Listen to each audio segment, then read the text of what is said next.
गुरुमध्ये स्थितं विश्वं विश्वमध्ये स्थितो गुरुः गुरुर्विश्वं न चान्योऽस्ति तस्मै श्री गुरवे नमः तस्मै श्री गुरवे नमः सदानिम्बवृक्षस्य मूलादिवासात् सुधाश्राविणं तिक्तमप्याप्रियन्तं तरुं कल्पवृक्षादिकं साधयन्तं नमामीश्वरं सद्गुरुं साईनाथं नमामीश्वरं सद्गुरुं साईनाथं नमामीश्वरं सद्गुरुं साईनाथं।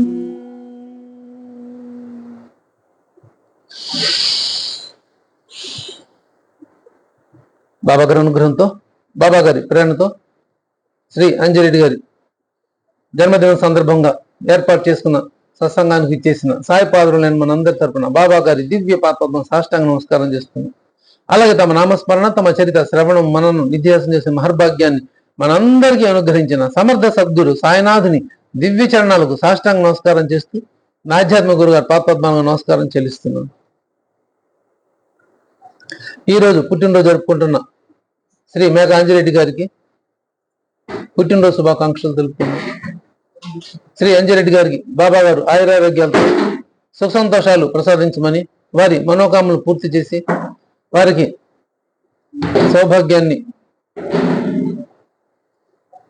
వారికున్న సమస్యల పరిష్కారాన్ని బాబా గారు చేసి వారిని వారి కుటుంబ సభ్యులందరినీ చల్లగా చూడేలాగా బాబా గారు అనుగ్రహించమని మన తరపున మన నూతన శ్రీ షిరిడి సాయి సత్సంగం బృందం ఆధ్యాత్మిక సమూహం తరపున బాబా గారిని ప్రార్థిస్తూ శ్రీ మేఘ అంజిరెడ్డి గారికి పుట్టినరోజు శుభాకాంక్షలు తెలుపుతున్నాం.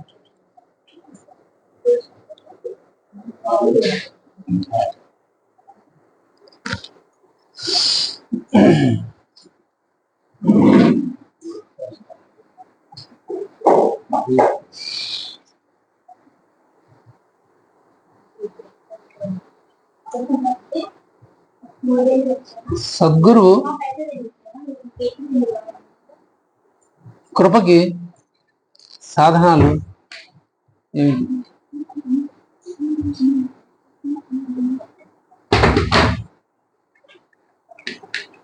సమర్థ సద్గురు కృపకి సాధనాలు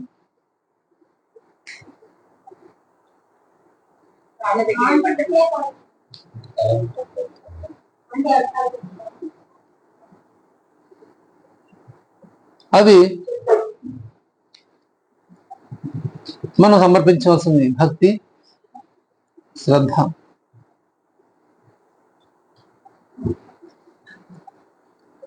ప్రేమ, అన్నిన్నమైన భక్తి విశ్వాసాలు.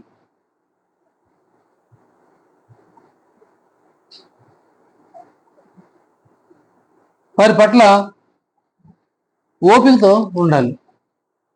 అందుకే ఓర్పు అనేది చాలా ముఖ్యం. సహనం అంటారు, ఓర్పు లేదా సహనం, శ్రద్ధ లేదా సబూరి. శ్రద్ధ ఉన్నప్పుడే మనకి ఆ సబూరి అనేది అలవడుతుంది. శ్రద్ధ నుంచి చోట అసహనం ఉంటుంది. అబ్బా ఏందిలే వెళ్ళేది, ఏందిలే వచ్చేది, ఎందుకు వచ్చాము, ఎందుకు చేసాము, అక్కర్లేదులే, పోనీలే, ఉండలే, ఇట్లా అసహనం ప్రదర్శిస్తాం శ్రద్ధ లేని చోట. అదే శ్రద్ధ ఉన్న చోట, ప్రేమ చోట సహనం అనేది వహిస్తాం.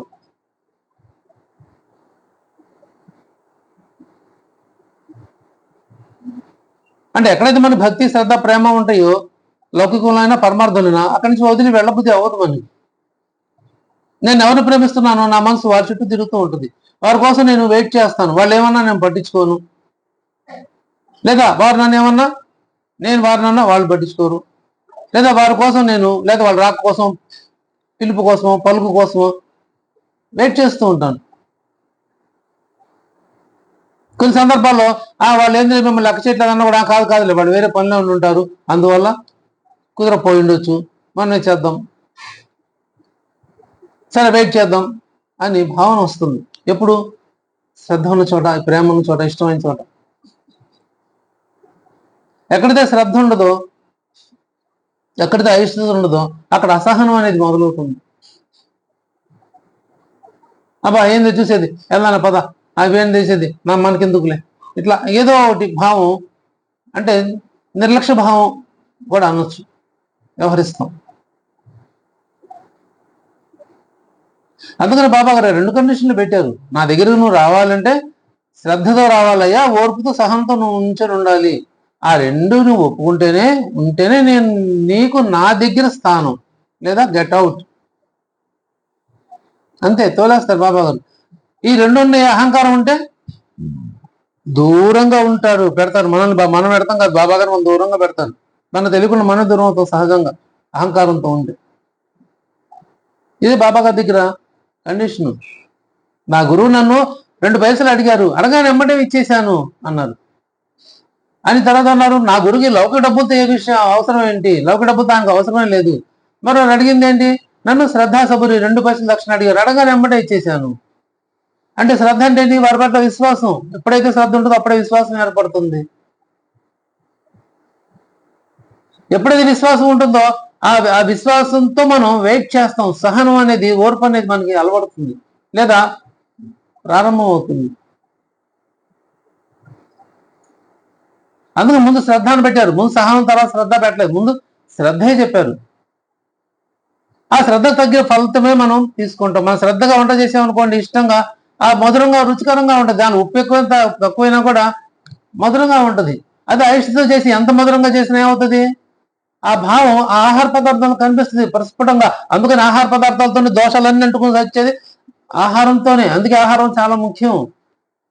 మనం ఏ భావాలతో ఆహారం వండి పెడతామో ఆ భావాలే మన తినవాళ్ళందరి మనసులో, నోట్లోంచి వెళ్ళిపోయి జీర్ణమైపోయి రక్తంలో కలిసిపోయి ఆ భావాన్ని ఉత్పన్నం చేస్తుంది. ఇది ప్రధానం, వంట ప్రధానం, చాలా ప్రధానం ఆహారం. అందుకని సత్పురుషులు ఎక్కడ పడితే అక్కడ తినరు. ఒకవేళ పెట్టినా వాళ్ళు ప్రక్షాళన చేసుకునే శక్తి, సామర్థ్యాలు వాళ్ళకు ఉంటాయి. మనం గమనిస్తే కొన్ని వసూళ్ళు ఉంటాయి కదా, చూడండి, కొంతమంది పెడితేనే కొంత ఆహారమే తీసుకుంటాయి, కొంతమంది పెట్టిన ఏం పెట్టినా కూడా ముట్టవు, పక్కకి వెళ్ళిపోతాయి. కుక్కలు కూడా చూడండి, మనం పెట్టిన ఆహారం ప్రేమతో నిజంగా భక్తిపూర్వంగా లేకపోతే ఇష్టపూర్వంగా ఆకలి తీరాలు పెడితే ఖచ్చితంగా తింటాయి, ఏం పెట్టినా తింటాయి ఇవి.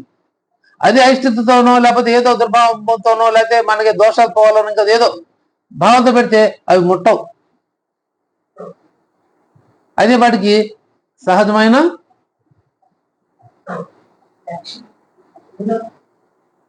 సిద్ధులు ఉన్నాయి. భగవంతుడు ఇచ్చిన వరం ఆ జీవికి, సహజమైన సిద్ధులు భగవంతుడు సంప్రదించాడు. అందుకే అవి వాటికి కొన్ని వద్దన ఎగబడుతుంటాయి, ప్రేమతో పెడుతుంటే వద్దన పెట్టమన్నా కూడా పెట్టి తిరుగుతాయి. కొన్ని ఎంత పెడతామన్నా ముట్టం కూడా. కొన్ని ఇవే కారణాలు. ఏంటంటే ఇవే,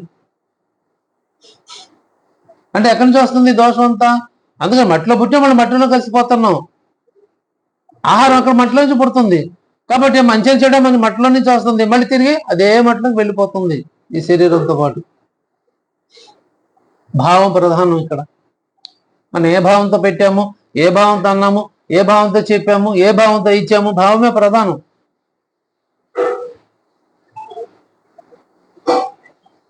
అయ్యో నా బిడ్డలు తినాలి అని తల్లి చక్కగా వంటలు చేసింది అనుకోండి, ప్రేమతో, ఇష్టంతో, అవి ఉప్పు తక్కువ కారమైనా ఏమైనా కొంచెం ఇబ్బంది అయినా కూడా భలే రుచిగా అనిపిస్తుంది. అబ్బా భలే బాగున్నాయి ఉంటాయి. కానీ దోషాలు పట్టుకునే వాళ్ళు మాత్రం అవి కనిపిస్తూ ఉంటాయి. వాళ్ళు దేశభావంతో చూస్తుంటారు. వాళ్ళు ఇదేదో తప్పు పట్టాలి, ఏదో చెప్పాలి అని భావంతో చూసిన వాళ్ళు ఖచ్చితంగా అందరికి బాగుంటాయి. ఆ ఒక్కరికో ఇద్దరికో బాగు, ఉప్పు తక్కువైంది, కారం ఎక్కువైంది, లేదా నూనె తగ్గింది, అది ఏదో వంక పెడతానే ఉంటారు వాళ్ళు. అంటే వాళ్ళ మనోదృష్టి, వాళ్ళు చూసే దృష్టితో అది ఉన్నది కాబట్టి వాళ్ళకి అలానే చూస్తుంది. అంతే బాబా చెప్పారు, నువ్వు ఏ దృష్టితో చూస్తే నేను ఆ దృష్టితో నీవు పలుకుతాను, దర్శనం ఇస్తాను అన్నారు. నువ్వు ఎలా పిలిస్తే నేను అలా పలుకుతాను. నువ్వు బాబా అంటావా అను, లేదా గురువు అంటావా అను, లేదా తాతయ్య అంటావా అను. కొంతమంది సాయి తాతయ్య అని కూడా అంటున్నారు. అమ్మ రాస్తారు, మన సాయి తాతయ్య అని చెప్పి రాస్తారు. అమ్మ మణమ్మ గారు బతుకుతున్నారు, మన సాయి తాతయ్య అని. అద్భుతమైన పేరు పెట్టచ్చు, పిల్లలు. మనం ఏ భావంతో పిలుస్తాం ఆయన మనల్ని అలానే చూస్తారు. వ్యక్తి ఒకడే. కొడుకు తల్లి పిలిస్తే అమ్మ అంటారు, తండ్రి పిలిస్తే అమ్మ అంటారు. అది అన్న పిలిస్తే, అన్నయ్య పిలిస్తే ఆ అని పలుకుతారు, తమ్ముడుగా చూస్తారు.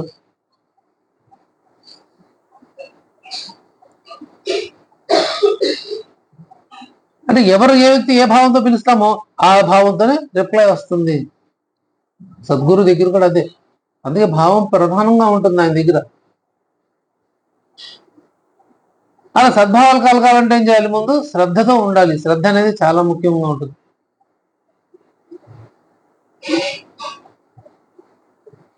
నేను నా గురువు అడగంగానే ఇచ్చేసాను, అంతే అయిపోయింది. 2 పైసలు ఇచ్చేసాను, అయిపోయింది అన్నారు.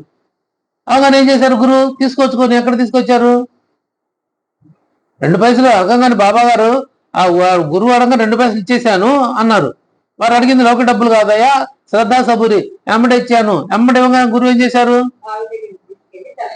ఎట్లా తీసుకెళ్లారు?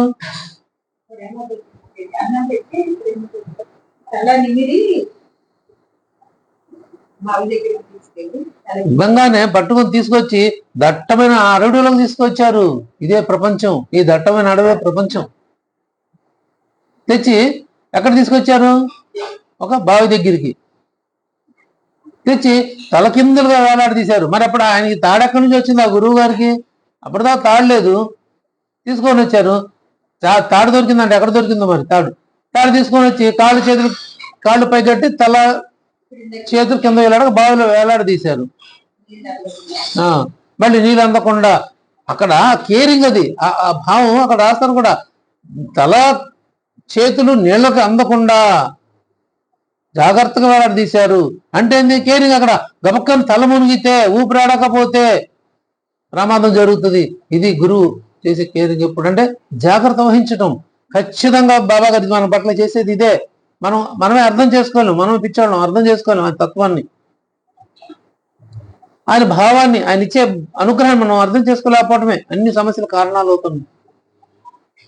ఎక్కడ నా బిడ్డ మునిగిపోతాడో, వాడు మునిగిపోతే ప్రమాదం అవుతుందని అండకుండా దూరంగా పెట్టారు. అక్కడ నెగిటివ్ భావం చూసేవాళ్ళు కూడా ఏం చూస్తారు? చూడొచ్చు, అలాంటి వాళ్ళు కూడా చూడొచ్చు. ఏం చూస్తారు?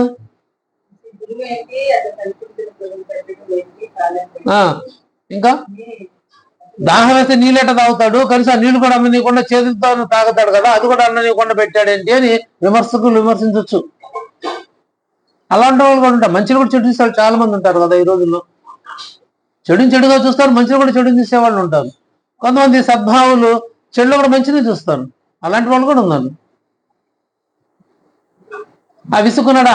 ఎందుకు విసుకున్నాడో లేండి, మన మంచికే కదా, ఏదో మంచిదే ఉంటుంది, ఎందుకు విసుకొని ఉంటాడులే అని అనుకునే వాళ్ళు ఉంటారు. విసుకున్నాడా? నేను విసుకునేవాడా? అదే ఒకే మాట, భావం వేరువేరుగా నిన్న తీయచ్చు. అది వాళ్ళ బట్టి ఉంటుంది. ఇక్కడ ఈయన గురువు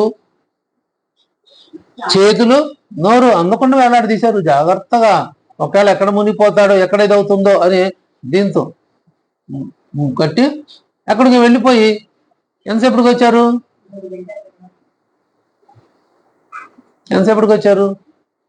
చదివాం ఎప్పుడన్నా మనం? ఏ అధ్యాయం ఇది? 32వ అధ్యాయం. 10-12 ఘటికలకి ఎక్కడికి వెళ్ళారో తెలీదు. 10-12 ఘటికల తర్వాత వచ్చారు. గంట 55 నిమిషాలు ఒక ఘటిక. ఇలాంటివన్నీ రాసుకోవాలి, మెయింటైన్ చేయాలి. అందుకే బుక్ మెయింటైన్ చేసుకుంటే కొన్ని పదాలు సత్సంగాల్లో వచ్చేవి చాలా ఇంపార్టెంట్గా ఉంటాయి. నేను ఎవరు అన్నారు, నేను మీరు చెప్పిన రాసుకున్నాను అని ఆ పాత జ్ఞాపకాలు ఒకసారి తీసుకెళ్ళి గుర్తు చేశారు. అప్పుడు ఆ రోజు అది చేసాం, ఇప్పుడు ఇది చేసాం, ఈ రోజు ఇది చేసాము మనం పుస్తకం చూస్తుంటే నాకు అవన్నీ అనిపించినవి, వెతికాను. ఆనందంగా సంతోషంగా చెప్పడం జరిగింది. ఇప్పుడు ఆ సంతోషాలన్నీ పోయినాయి. అంటే గతించిన జ్ఞాపకాలు అవి బుక్ రూపంలో రాసుకోవటం వల్ల అవి ఆ సబ్జెక్ట్ అనేది ఎప్పటికీ ఉండిపోతుంది. అది అందుకే ఎప్పుడు నోట్స్ అనేది ఉండాలి. నా దగ్గర కూడా ఎప్పుడు నోట్స్ ఉంటుంది, అది ఇంపార్టెంట్. గట్టిగా అంటే 55 నిమిషాలు ఒక గట్టిగా. 10 గట్టికల తర్వాత ఎక్కడి నుంచో వెళ్ళారు, వచ్చి గబగబ పైకి లాగేశారు.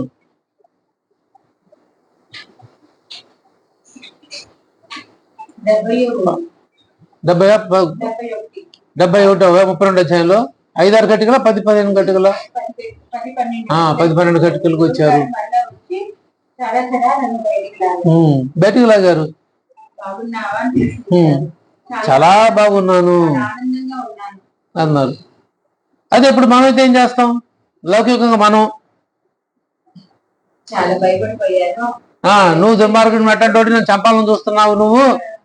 నేను నీకు దేని ద్రోహం చేశాను, నువ్వు నీకు అన్యాయం చేశాను, నన్ను చంపాలనుకున్నావు, బావిలో వేసావు, నన్ను వేలాడి తీసావు. అది అది చేసావు. పాములు ఉంటాయి, తేళ్లు ఉంటాయి బావిలో, నన్ను పట్టుకుంటే నాకు గతి ఏంది, నా పరిస్థితి ఏంది, నువ్వు వద్దు, నీకు శిష్యత్వం వద్దు పో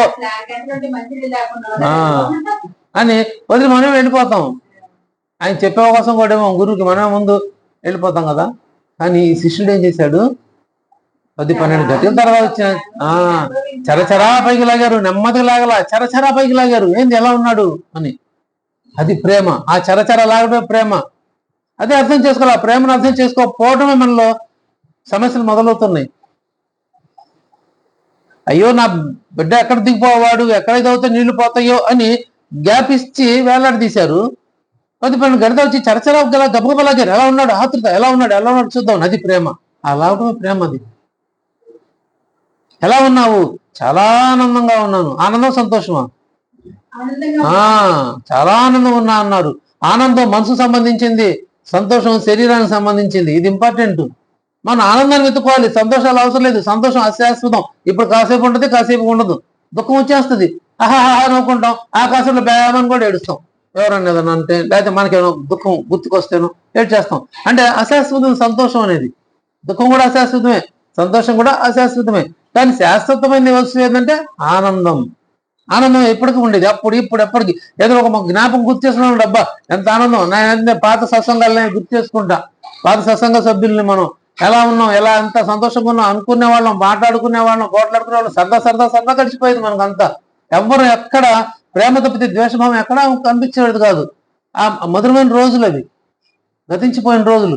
30 మంది, 40 మంది, 50 మంది వరుసని ఎలా వచ్చాం, పరిగెత్తుకుని వచ్చాను. నెల 30 రోజులు అయితే 35 సత్సంగాలు, 36, 40 సత్సంగాలు కూడా అయినాయి ఒక నెలలో.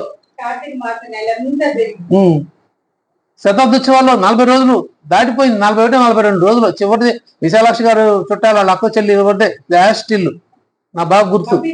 మీ పిన్నిదే బ్రాడీపేట అప్పుడు. అది 41, 42 సత్సంగం ఒక నెలలో. చూడండి మరి అన్ని చోట్లకి అందరం పరిగెత్తుకుంటూ వెళ్ళాం. అవి ఆనందమైన క్షణాలు. అంటే హృదయానికి సంబంధించింది. ఆనందం హృదయం సంబంధించింది, సంతోషం బాహ్యానికి సంబంధించింది. అబ్బా 100 మంది వచ్చేసారు, అన్నం పెట్టిన బాగా చేశాను, అయిపోయింది, సంతోషం, ఫినిష్. అది మళ్ళీ రిపీటెడ్గా రావచ్చు, రాకపోవచ్చు, చెప్పుకోవడం మిగిలిపోతుంది అది. కానీ ఆనందం అనేది ఎప్పటికీ హృదయంలో ఉండేది.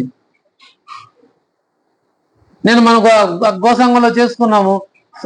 అది ఆనందం సంతోషం రెండూ ఉన్నాయి. ఆనందంగా అనుభవించిన వాళ్ళకి ఆనందం ఎప్పటికీ ఉండుతుంది. అది సంతోషపడాలి, సంతోషం ఉంటుంది. రెండు అనిపిస్తే రెండూ ఉంటాయి దాంట్లో. వస్తే సంతోషం మర్చిపోవచ్చు, కానీ ఆనందం ఎప్పటికీ ఉండిద్ది. ఒకళ్ళు అన్నారు, ఏదో నాకు ప్రాప్తం ఉంది, వచ్చి నేను చేసుకున్నాను అన్నారు. సంతోషం, ఆనందం, నా సంతృప్తిగా ఉంది అని దాని భావం. హైదరాబాద్ నుంచి వచ్చి మా అక్క వాళ్ళిద్దరు వెళ్ళిన తర్వాత మళ్ళీ ఫోన్ చేసి ఒకటే నన్ను ఇచ్చారు, అమ్మ నాదేం లేదు తల్లి, నాదేం కాదు, అంతా బాబా గారికి చెప్పుకో, బాబా గారిది మీ శ్రద్ధ అంటే అదే వాళ్ళ శ్రద్ధ ఉంది, ఎట్లా సరే చేయించాలి అనే శ్రద్ధ ఎమ్మడిపడింది అమ్మాయి. నేను అవాయిడ్ చేయాలని చూశాను, నేను అది కూడా చెప్పా. కాదు ఎలా అయినా సరే కావాల్సిందే అని ఆ శ్రద్ధ ఉండబట్టే అది జరిగింది, అంతే. నా నిమిత్తమే లేదు, ప్రేమేమే లేదు, అంతా బాబా గారు అనుగ్రహం, వాళ్ళ శ్రద్ధ. ఏ కార్యక్రమం ఏదైనా అంతే. ఆ శ్రద్ధను చోటే సహనం అనేది ఉంటుంది. ఆ శ్రద్ధ ఉంది కాబట్టే వద్దన్నా కూడా వాళ్ళు సహనం ఓర్పహించారు. అయినా పర్వాలేదు అనుకుంటా. అప్పుడే మనం గురువు దగ్గర ఫలితాన్ని పొందుతాం. ఈ శిష్యుడు బయట ఎలా ఉన్నాడు, చాలా ఆనందంగా ఉన్నాడు. అంటే మానసికంగా అనుభవించిన ఆనందాన్ని పంచాడు అక్కడ, తెలిపారు గురువుకి. ఎమ్మడే గురువు చేశారు, కౌగిలించుకున్నారు. కౌగిలించుకొని ఎక్కడ తీసుకెళ్లారు, వాడి అడవిలో కాదు, వాళ్ళ పాఠశాల తీసుకెళ్లారు. అది అందమైన రమ్యమైన పాఠశాల, రమ్యమైన పాఠశాల అంట. దానిలో తీసుకు అడ్మిషన్ ఇచ్చారు. ఇక్కడేంతో గురువు ఏం చేశారు, శ్రద్ధని సహనాన్ని కూడా పరీక్షించారు. 2 పరీక్షలు అయినాయి ఇక్కడ. సహనంతో వీడు బావిలో వేలాడి తీస్తే వీడు సహనంతో ఉన్నాడా లేదా అని పరీక్ష పెట్టారు. ఆ సహనం ఉండబట్టే ఆయన గురువు ఆలింగనం తీసుకొని పాఠశాలలో తీసుకుని అడ్మిషన్ చేశారు. అది ఎలా ఉంది, అందమైన రమ్యమైన పాఠశాల. అందరూ వెళ్ళిన తర్వాత అన్ని మర్చిపోయారంట, ఏమి గుర్తుకు రాలేదు అక్కడ. నా గురువునే చూస్తూ ఉండాలనిపించింది.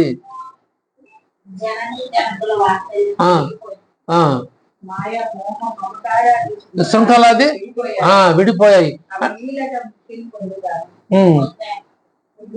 పొందుతాం. అంటే అక్కడ ఏంది, అన్ని అన్ని అన్ని మాయా మోహ మమకారాలు అన్ని వదిలిపోయినాయి. జనకుల వాత్సల్యం అంటే తల్లిదండ్రుల పట్ల ఉన్న ప్రేమ, అది కూడా పోయింది. నాకు వద్దు, తల్లిదండ్రులతో కంటే అధికమైన ప్రేమని ఆనందం ఇక్కడ నాకు దొరికింది. ఇంకా లౌకిక బంధాలన్నీ మాయామోహ మమకారాలు శృంఖలాలంటే నన్ను ఏదైతే బంధించి వేస్తున్నాయో, అంటే మనం ఇష్టమైన వదిలిపెట్టలేక వెళ్ళలేక ఉంటాం చూసారా, అది మాయమోహ శృంఖలాలంటే. అమ్మో నా ఇష్టమైన వదిలిపెట్టలేక వెళ్ళలేకపోవడం, ఎంతసేపు కూర్చొని ఇంకాసేపు కూర్చుందాం అనుకోవడం, ఎంత మాట్లాడి ఇంకాసేపు మాట్లాడదాం అనుకోవడం, క్షణం కూడా వదిలి ఉండలేకపోవడం, ఇలాంటివన్నీ మాయమోహ అంటే లౌకికానికి సంబంధించిన ఏదైనా సరే. ఫోన్ చూస్తుంటాం, ఫోన్ చూడబోదు చూస్తుంటాం, గొప్ప పంచం మళ్ళీ పక్కన పెడతాం, మళ్ళీ అమ్మటే తీసుకుంటాం. అంటే మర్చిపో, అప్పటిదాకా చూసింది ఒక ఎత్తు, మళ్ళీ మనసు ఎప్పుడు లేవుతుంది, ఒక క్షణం కూడా ఫోన్ వదిలి ఉండలేకపోతున్నాం, చూడకుండా ఉండలేకపోతున్నాం. ఏముందో ఏమొచ్చిందో ఏదైనా కావచ్చు, అంటే మనసు అనిపిస్తుందే. ఇది మాయా మోహం అంటే ఇది. ఈ మోహాన్ని శృంఖలాంటి గట్టి బంధించి వేస్తుంది. అది కూడా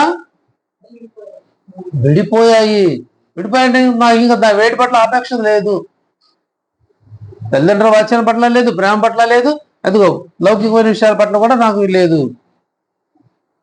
మరి ఏమనిపించింది,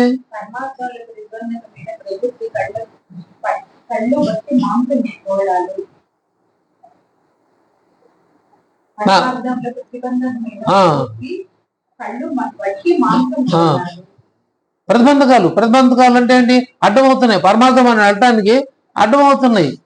అవి ఎక్కడ, దేంతో, కళ్ళతో మనం చూసే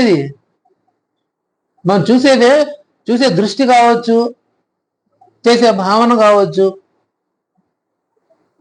లేదా మన కోరుకునే లౌకిక విషయాలైనా కావచ్చు. ఎక్కడ దృష్టితోనే వస్తున్నాయి. చూడబట్టే కదా, అబ్బా అమ్మాయి బల అన్న చీర కట్టిందే, బలి బాగుంది, నాకు బాగుందే, నేను కూడా చేయించుకోవాలి. మా ఆయన అట్టా సరే పిడిచానా నేను చేయించుకోవాలి, లేకపోతే అది అమ్మైనా ఎత్తుకోనాలి. ఎక్కడి నుంచి వచ్చింది భావం, ఎక్కడి నుంచి వస్తుంది, కళ్ళతో దృష్టితోనే. ఆ కళ్ళే చూడకపోతే ఆ భావం రాదు కదా.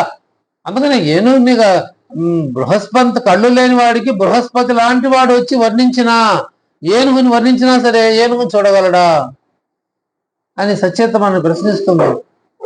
బృహస్పతి వాచాల్యుడు అన్నమాట, బృహస్పతి లాగా వర్ణించి చెప్పేవాడు, అంటే అనుగుణంగా చెప్పేవాడు, మన బుద్ధి మనసుకి ఎక్కే చెప్పేవాడు బృహస్పతి. అందుకనే బృహస్పతి అయ్యాడు బుద్ధుడు కాదు, బృహస్పతి గ్రహాల్లో. అంటే ఆయన చెప్పేది మన డైరెక్ట్ మనసుకి తాగుతుంది, అంత వర్ణించి విపులంగా చెప్పగలిగేవాడు బృహస్పతి. కాబట్టి అలాంటి బృహస్పతి తెచ్చిపెట్టి నా ఏనుగు గురించి వర్ణించి చెప్తే అంధుడు చూడగలడా? చూడాడు. అదో ఏనుగు ఇంత ఉంటది, ఇంతలా ఉంది, దానికి ఇంత పెద్ద తొండం ఉంది, ఇంత కాళ్ళు 4 ఉంటాయి, ఇంత పెద్ద తోక ఉంటుంది, నోరు ఉంటుంది, దంతాలు ఉంటాయంటే వాడు ఎలా ఊహించుకుంటాడు? తెలీదు, ఎలా ఊహించుకోగలడు? కాబట్టి బృహస్పతి అంత భక్తం తెచ్చిపెట్టినా కూడా అందుడు ఎలా అయితే చూడగలలేడు, వింటాడు కానీ చూడలేడు. అట్లానే అజ్ఞానికి కూడా మనం ఎంత బోధ చేసినా వాడి జ్ఞానం అంతా మనం బోధించినంత వ్యర్థమైపోతుంది, ఉపయోగం ఉండదు. అందుకని ఇక్కడ మనలో ఉన్న అజ్ఞానం తొలగించుకోవాలి. జ్ఞానవంతుడిని కావాలంటే ఏం చేయాలి? నాలో ఉన్న అజ్ఞానం తొలగించుకోవాలి. జ్ఞానం బోధించేది కాదు, నాలో ఉన్న అజ్ఞానం తొలగించుకున్నప్పుడే నేను జ్ఞానవంతుడిని అవుతాను. ఇలా మాట్లాడకూడదు, ఇలా చేయకూడదు, నేను ఇలా ప్రవర్తించకూడదు, నేను అలా అనుకుంటూ ఉంటే బాగుండేది, నేను ఇలా అనుకుంటే బాగుండేది, నేను అటు వెళ్ళకుండా ఉంటే బాగుంది, నేను ఈ పని చేయకుండా ఉంటే బాగుండేది. ఇట్లాంటివన్నీ అంటే నా తెలియని అజ్ఞానంతో ఇవన్నీ చేశాను. ఇలా చేయకూడదా, ఇలా మాట్లాడకూడదా, ఇలా ప్రవర్తించకూడదా, ఇలా అని తెలుసుకోవడమే జ్ఞానం. అంతే. అంటే నాలో ఉన్న లోపాలని ఎవరైతే తీసి చూపిస్తారో వాళ్ళను జ్ఞానవంతం చేసినట్టు, ఇది దాని అర్థం. బియ్యం ఉన్నాయి, బియ్యంలో రాళ్ళు ఒడ్లు అన్నీ ఉంటాయి. ఇప్పుడు మనం ఏం చేయాలి? దేన్ని వేరాలి? రాళ్ళు రప్పలు నేర్తాం, బియ్యాన్ని నేర్తాము. అది రాళ్ళు రప్పలు తీసేస్తే మిగిలింది బియ్యమే.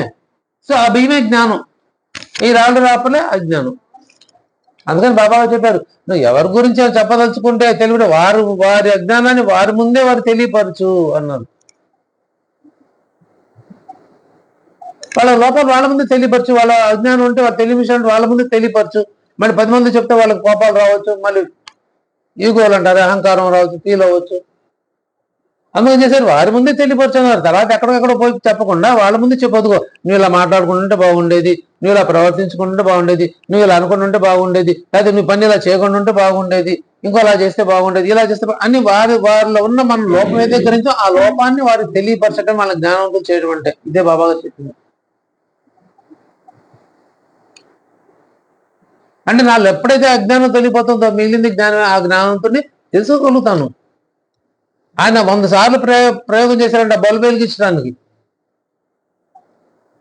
Alva Edison, Thomas Alva Edison 100 సార్లు ప్రయోగాలు చేశారంట. అందరూ ఏహనం చేశారంట. అని మరి నువ్వు పిచ్చోడు లాగున్నావు, నువ్వు కనుక్కోలేపో, నువ్వు ఇంత చేసినా నీకు ఎలగలేదు, బల్బు ఎలగలేదు అని అన్నాడంట. అంటే అప్పుడు ఆయన అన్నాడంట, మరి పిచ్చోళ్ళు మీరురా, నేను కాదు, ఏదో ఈ 100 పదార్థాలు బల్బు వెళ్ళడానికి పనికి రావు అని నేను గ్రహించాను, నాకు తెలిసింది. కాబట్టి ఇంక పదార్థం మళ్ళీ రిపీటెడ్ మళ్ళీ ఉపయోగించను, కొత్త పదార్థం వైపు వెళ్తాను. ఇది వాడిని ఇప్పుడు వాడిని వాడకుండా నేను బల్బు వెలిగిస్తాను అంటే పనికిరా నాకు తెలిసిపోయింది. తెలిసిపోయింది కాబట్టి ఇంక తెలుసుకోవడమే కదా, అదే జ్ఞానం. వాళ్ళు అజ్ఞానం పడి వెళ్ళిపోయారు అర్థం చేసుకోకుండా. కానీ నా జ్ఞానంగా ఆలోచించాడు అంటే నెగిటివ్ లో కూడా పాజిటివ్నెస్ చూడడం అంటే ఇదే. దీదా పడిపోలేదు, అమ్మో రాలేదు ఇంకొద్దు కాదు ఇంకెందుకు ప్రయోజనం లేదు, ఇన్ని చేసినా వెలగలేదు బల్బు అనుకోలేదు. ఓహో ఈ పదార్థాలతో వాడాం కాబట్టి ఇవి వెలగలేదు కాబట్టి ఇవి పనికి రావు, మరి ఇంకేంటి కొత్త పదార్థాలు పడాలి. దేవుడు చేసిన సృష్టి కూడా అదే, ఇంకేం లేదు, వేరే దీనికి భిన్నంగా ఏం లేదు. 83,99,999 సృష్టించిన తర్వాత జీవుల్ని ఈయన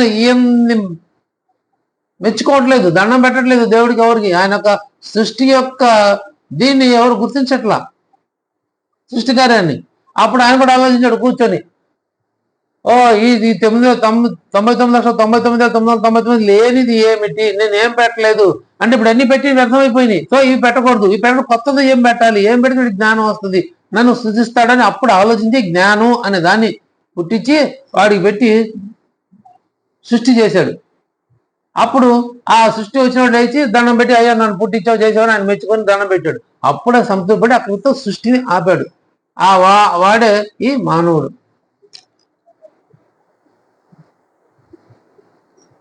వాడే ఈ మానవుడు పుట్టాడు. 84 లక్షల జీవరాశులుగా, 84 లక్షల చిట్ట జీవరాశుగా ఈ మానవుడు అనేవాడు పుట్టాడు. పుట్టేం చేశాడు, ఆయన్ని ప్రార్థించాడు, భగవంతుడిని మెచ్చుకున్నాడు, కొలిచాడు, ఏదైనా చేశాడు. లేదా భగవంతుడు గొప్పతనాన్ని కనుక్కున్నాడు. అదే ఆయన కోరుకున్నాడు. ఆయన కోరుకుని వచ్చింది కూడా సృష్టి అయిపోయింది. ఇక్కడ అయితే ఆయన బల్బు వెలిగించేవాడు ఎన్ని పదార్థాలు వ్యర్థమైపోయినా అన్ని వదిలేసి కొత్త కొత్తవి పెట్టుకుంటా కొత్త వాడుకుంటూ వెళ్ళి బల్బు ఎప్పుడైతే తెలిసిందో అప్పుడు ఆపేశాడు ఆయన ప్రయోగం. ఇది కూడా అంతే. మన ఎన్నో విషయాల్లో బలహీనతలు ఉంటాయి, లేకపోతే పొరపాట్లు ఉంటాయి, చాలా ఉంటాయి. మన లౌకికంలో మనం జీవిస్తున్నాం కాబట్టి వాటి అన్నిటి మనం ఓవర్టేక్ చేసుకుంటూ వెళ్ళిపోవాలి, వదిలించుకుంటూ వెళ్ళిపోతూ ఉండాలి. ఓహో నాలో లోపం ఉందా, నేను ఈ ఆవేశం పడకూడదా, ఓహో ఓకే నేను ఆశపడడం నాకు ఈ కారణం అయిందా, ఓకే ఈ ఆవేశం నేను ఇక్కడి నుంచి వదిలేయాలి. నేను అపార్థం చేసుకున్నానా, ఓహో నేను ఇలాంటి విషయాలు నేను అపార్థాలు చేసుకోకూడదు. ఓ నేను ఇలా మాట్లాడి ఒక మనిషి మనసు బాధ పెట్టానా, ఓ నీ ఇలా మాట్లాడడం కంటే ఆ మనసు బాధపడిందా, రైట్ ఇక నుంచి నేను అలా మాట్లాడకూడదు. నేను చెప్పానా, ఈ చెప్పడం వల్ల హెట్ అయ్యారా, ఓకే నేను ఈ నుంచి ఈ అనకూడదు అని ఆ ఒక్కలేని వ్యర్థ విషయాన్ని వదిలేసుకుంటూ ముందుకు వెళ్ళిపోతూ ఉండటమే జ్ఞానం సంపాదించడం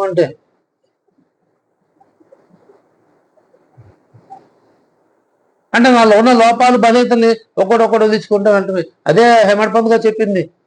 ఈ హేమడ్ పంత్ ఏమంటున్నాడు, రాత్రి వాళ్ళలో ఏం జరిగింది, ఏంది కారణభేదం ఏంటి, ఈ హేమడ్ పంత్ ఏమంటున్నాడు అనగానే ఆయనకి మనసు ఎక్కడికో వెళ్ళిపోయింది. ఆ హేమడ్ పంత్ గారి ఒక వ్యక్తి యొక్క చరిత్ర లేదా ఆయన ఒక గొప్పతనం ఈ హేమడ్ పంత్ గారికి మాత్రం, అన్నాసాహెబ్ దాబోల్కర్ గారికి మరియు బాబా గారికి మాత్రమే తెలుసు. మూడో వ్యక్తి ఎవరికి తెలియదు, అక్కడ వీళ్ళిద్దరికీ తెలుసు.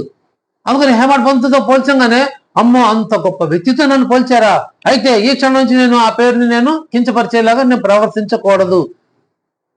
ఇప్పుడు నాకు ఈ వాదం ఎందుకు జరిగింది, ఆయన వెనక్కి వెళ్ళిపోయాడు. రాత్రి జరిగిన సంఘటనకి వెళ్ళిపోయాడు. ఆ వాదం ఎందుకు జరిగింది అని వెనక్కి వెళ్ళిపోయి ఆలోచించాడు. ఏం ఆలోచించాడు, రాత్రి ఎందుకు జరిగింది, ఓహో అసలు సబ్జెక్ట్ ఎక్కడ మొదలైంది, ఎక్కడ ఎండ్ అయింది, నేను ఎలా ప్రవర్తించాను అని ఆలోచించుకొని, ఓహో నా యొక్క అహంకార పూర్తిన ప్రవర్తనే ఈ వాదవేదాలకి కారణమైంది.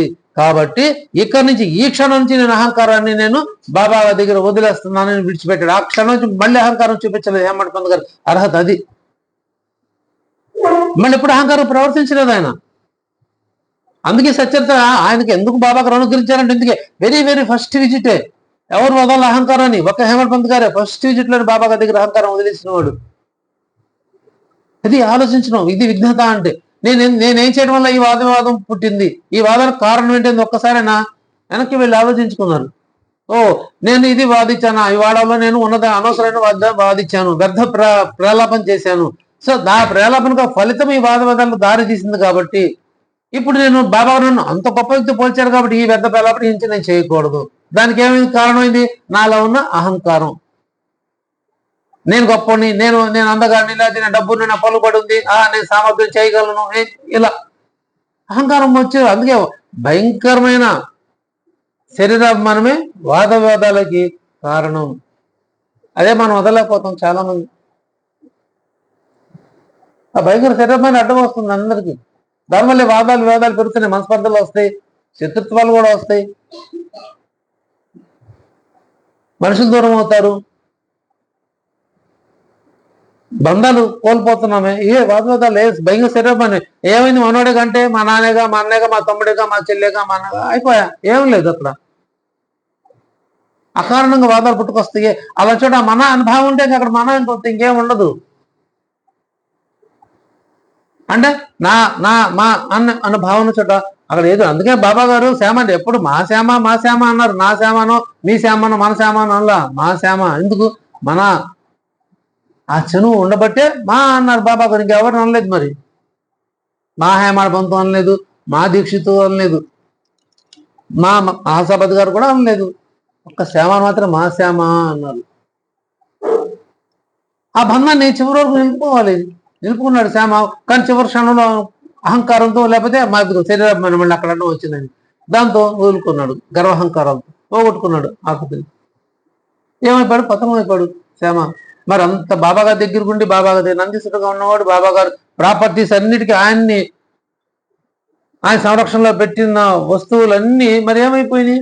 అవన్నీ వచ్చేప్పటికి ఈయన అహంకారం వచ్చింది. ఎప్పుడైతే అహంకారం వచ్చిందో ఫినిష్, క్లోజ్, తోలేశారు. బూటి వాళ్ళ నుంచి వెళ్ళిపోవని చెప్పి బాబాగారు పక్కన పెట్టేశారు. అయిపోయింది. అంటే ఎక్కడి నుంచి వస్తుందంతా వాదవేదాల కారణంగా భయంకర శరీరమానం. ఇది సబూరి లేకపోతే ఇవన్నీ వస్తాయి. అదే మనం వదులుకోమన్నారు, అదే మనం చేయలేం. కొన్ని బలహీన క్షణాలు ఉంటాయి. గబక్కర మాట పెరుగుతుంది, ఏదో అనేస్తాం, ఏదో చెప్పేస్తూ ఉంటాం. కానీ ఆ క్షణం అయిపోయింది. జరిగిన తర్వాత మనం ఆలోచించుకున్నాం, మమ్మల్ని ఇట్లా చేయకుండా బాగుండేదేమో, ఇలా అనుకున్న మాట్లాడు బాగుండేదేమో, ఇలా చెప్పకపోతే బాగుండేదేమో అని తర్వాత ఆలోచించుకుని అక్కడ రిలీజ్ అవ్వాలి. అదే పశ్చాత్తాపం అంటే. ఇక్కడి నుంచి నేను నా ప్రవర్తన అనుచితము అయోగ్యము అయింది. ఈ వాదన పుట్టిన కారణం భయంకర శరీరాభిమానమే. దానికి కారణం ఏమైంది, అహంకారం. కాబట్టి దీన్ని నేను ఇప్పుడు ఈ క్షణం నేను బాబా గారి పాదాల దగ్గర వదిలేస్తున్నాను అని వదిలేశాడు ఆయన. ఏమంటున్నారు, మనం కూడా అలాంటి ప్రతిజ్ఞలు చేసుకోవాలి. అప్పుడే మనం బాబా గారి దగ్గర అవుతాం. నా అహంకారం ఉన్నంత కాలం నేను బాబా గారి దూరంగానే ఉంటాను. నేను బాబా గారిని తెలుసుకోవాలంటే అది వదిలితే దగ్గరికి వస్తే ఆయన నాకు ఏ అర్హత ఇస్తారో అది ఇస్తారు. తన అహంభావాన్ని నా పాదాల చెంత దగ్గర వదిలితే నా కథ నేనే రాసుకుంటాను. మళ్ళీ కండిషన్ పెట్టాడు అక్కడ. అంత అలటప్పగా సచేత హేమంత్ పంత్ గారు అర్హతని ఎందుకు ఇచ్చారన్న తేలిక ఇవ్వలేదు. ఈ రెండు వదిలాడు కాబట్టి, ఒకటి ఆయన వదిలేశాడు, రెండోది బాబా గారు అడిగి వదిలిచ్చారు. తన అహంభావాన్ని నా దగ్గర వదిలితే అప్పుడు నా చరిత్ర నేను రాసుకుంటాను అన్నారు. ఆయన వదిలేశాడు. అమ్మంటే అహంకారం బయట బాహ్యానికి శరీరం సంబంధించింది. అంటే నా పలుకుబడి ఉంది, డబ్బులు ఉన్నాయి, ఆస్తులు అవసరం, నా ఓపిక ఉంది, నేను ఎంత పని చేయగలను, నేను ఎవరైనా చేయగలను, ఏదైనా నేను సాధించుకోగలను అనేది బయట గర్వంగా, అదిగో నాకు వాళ్ళు తెలుసు, నాకు వీళ్ళు తెలుసు అని బయట చూపిస్తామే, అది అహంకారం, శరీరం సంబంధించింది. అహంభావం అనేది మనసుకు సంబంధించింది. ఆనందం మనసుకు ఎలా సంబంధించిందో అహంభావం కూడా అలా మనసుకు సంబంధించింది. ఆనందాన్ని మనం ఎప్పుడు పట్టించుకోవాలి, అహంభావం ఎప్పుడు బయటకు తరిమేయాలి. అహంభావం అంటే నా లోపల నుంచి నాకు లోపల పుట్టే ఇది. నాకేంది వాడు ఏందా, వాడికి నేను చెప్పేది ఏం లేదు, వాడు నాకు చెప్పేది ఏంటి, నేను వాళ్ళ మాట ఎందుకు వినాలి, నా మాట వాళ్ళు వినాలి, నేను వాళ్ళకి కమెంట్ చేయాలి, వాళ్ళు నన్ను చేయటం ఏంటి, ఇట్లా లేకపోతే ఇంకో ఏదైనా కావచ్చు, నేను వాళ్ళకంటే ఎక్కువగా ఉండాలి అంటే లోపల మనం ఏదైతే బాహ్యాన్ని ప్రదర్శించుకోవడం లోపల ఫీల్ అవుతామో అది అహంభావం, అంటే గర్వంగా ఫీల్ అవటం. అహంకారం బయటకు కనిపిస్తే అహంభావం లోపల ఉంటుంది.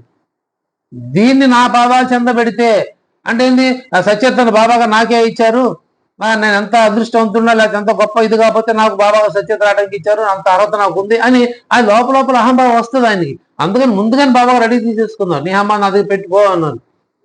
అందుకని సత్యత అంతా కూడా ఎక్కడ ఏమడి పొందగారు అనేది ఆపాదించుకోలేదు, అంతా బాబా గారిని ఆపాదించారైనా. నేను కేవలం నిమిత్తం మాత్రమే, పిచ్చిగా సాగరాన్ని ఖాళీ చేయగలరా, అట్లా నేను సత్యత రాయగలనా నేను, అది బాబా గారు ఆయన సత్యత ఆయనే నా ద్వారా రాయించుకున్నారు. ఫస్ట్ అధ్యయనం చెప్పారు, నా ద్వారా పానం చేయించారు అందరికీ అని, అంటే నా ద్వారా మీకు అందరికి అందించారయ్యా, ఒక కర్త కారకుడు కావాలి కాబట్టి నన్ను కారకుడిని చేసుకొని ఎలా చేయించారు, చేసినంతా బాబా గారే, రాసింది రాసేది రాయించేది అంతా ఆయనే, భక్త శ్రోత స్వానంద భక్త కూడా వారే అని చెప్తారు. ఎక్కడా పెట్టుకోలేదు దాని మీద, చివరి 52 అధ్యాయాలు ఎత్తికినా ఎక్కడా కనిపించదు. ఇది అహంభావాన్ని బాబా దగ్గర వదులుతుంటే, అహంకారాన్ని వదులుతుంది.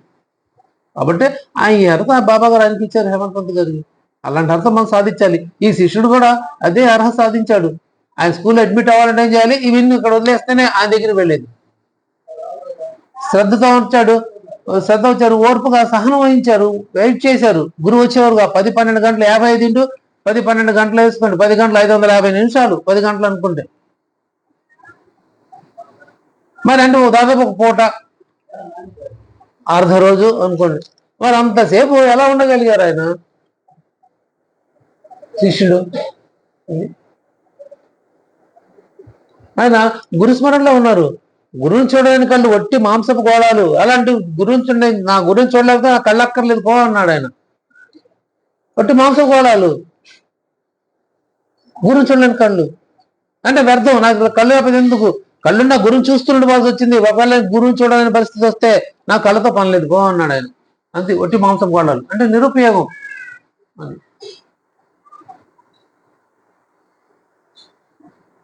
నా గురువుని నేను చూస్తూ ఉండిపోవాలనిపిస్తుంది.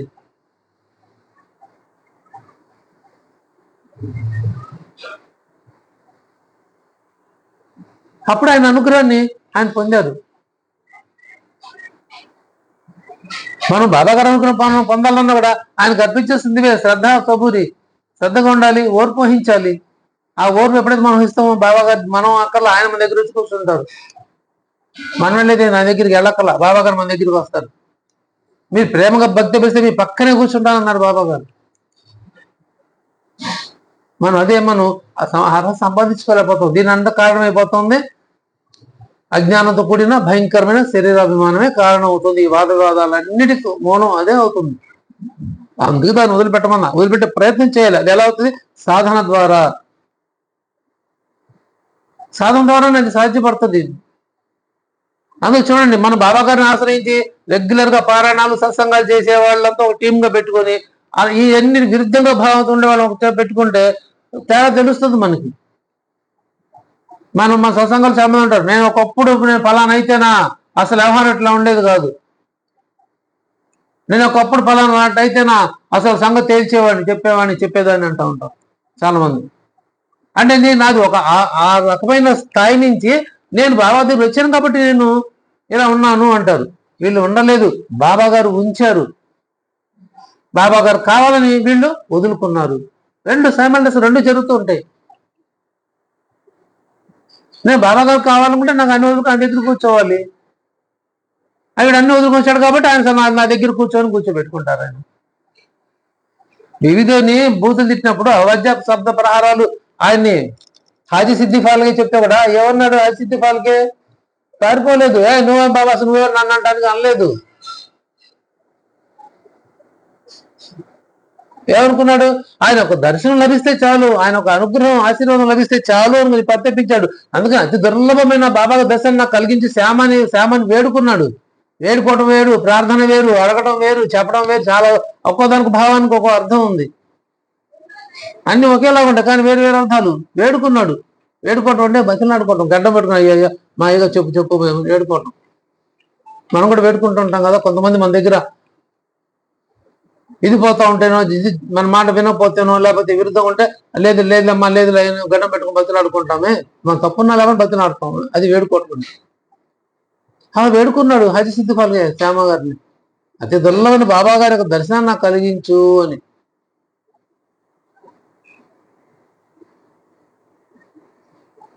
వెళ్ళి బాబా గారు చెప్తే ఏమన్నారు, నీకు తెలియదు పోరా, నువ్వు ముక్కు పచ్చ పసివాడి, నీకేం తెలియదు పో అని చెప్పి పంపించి మళ్ళీ 3 కండిషన్స్ పెట్టారు.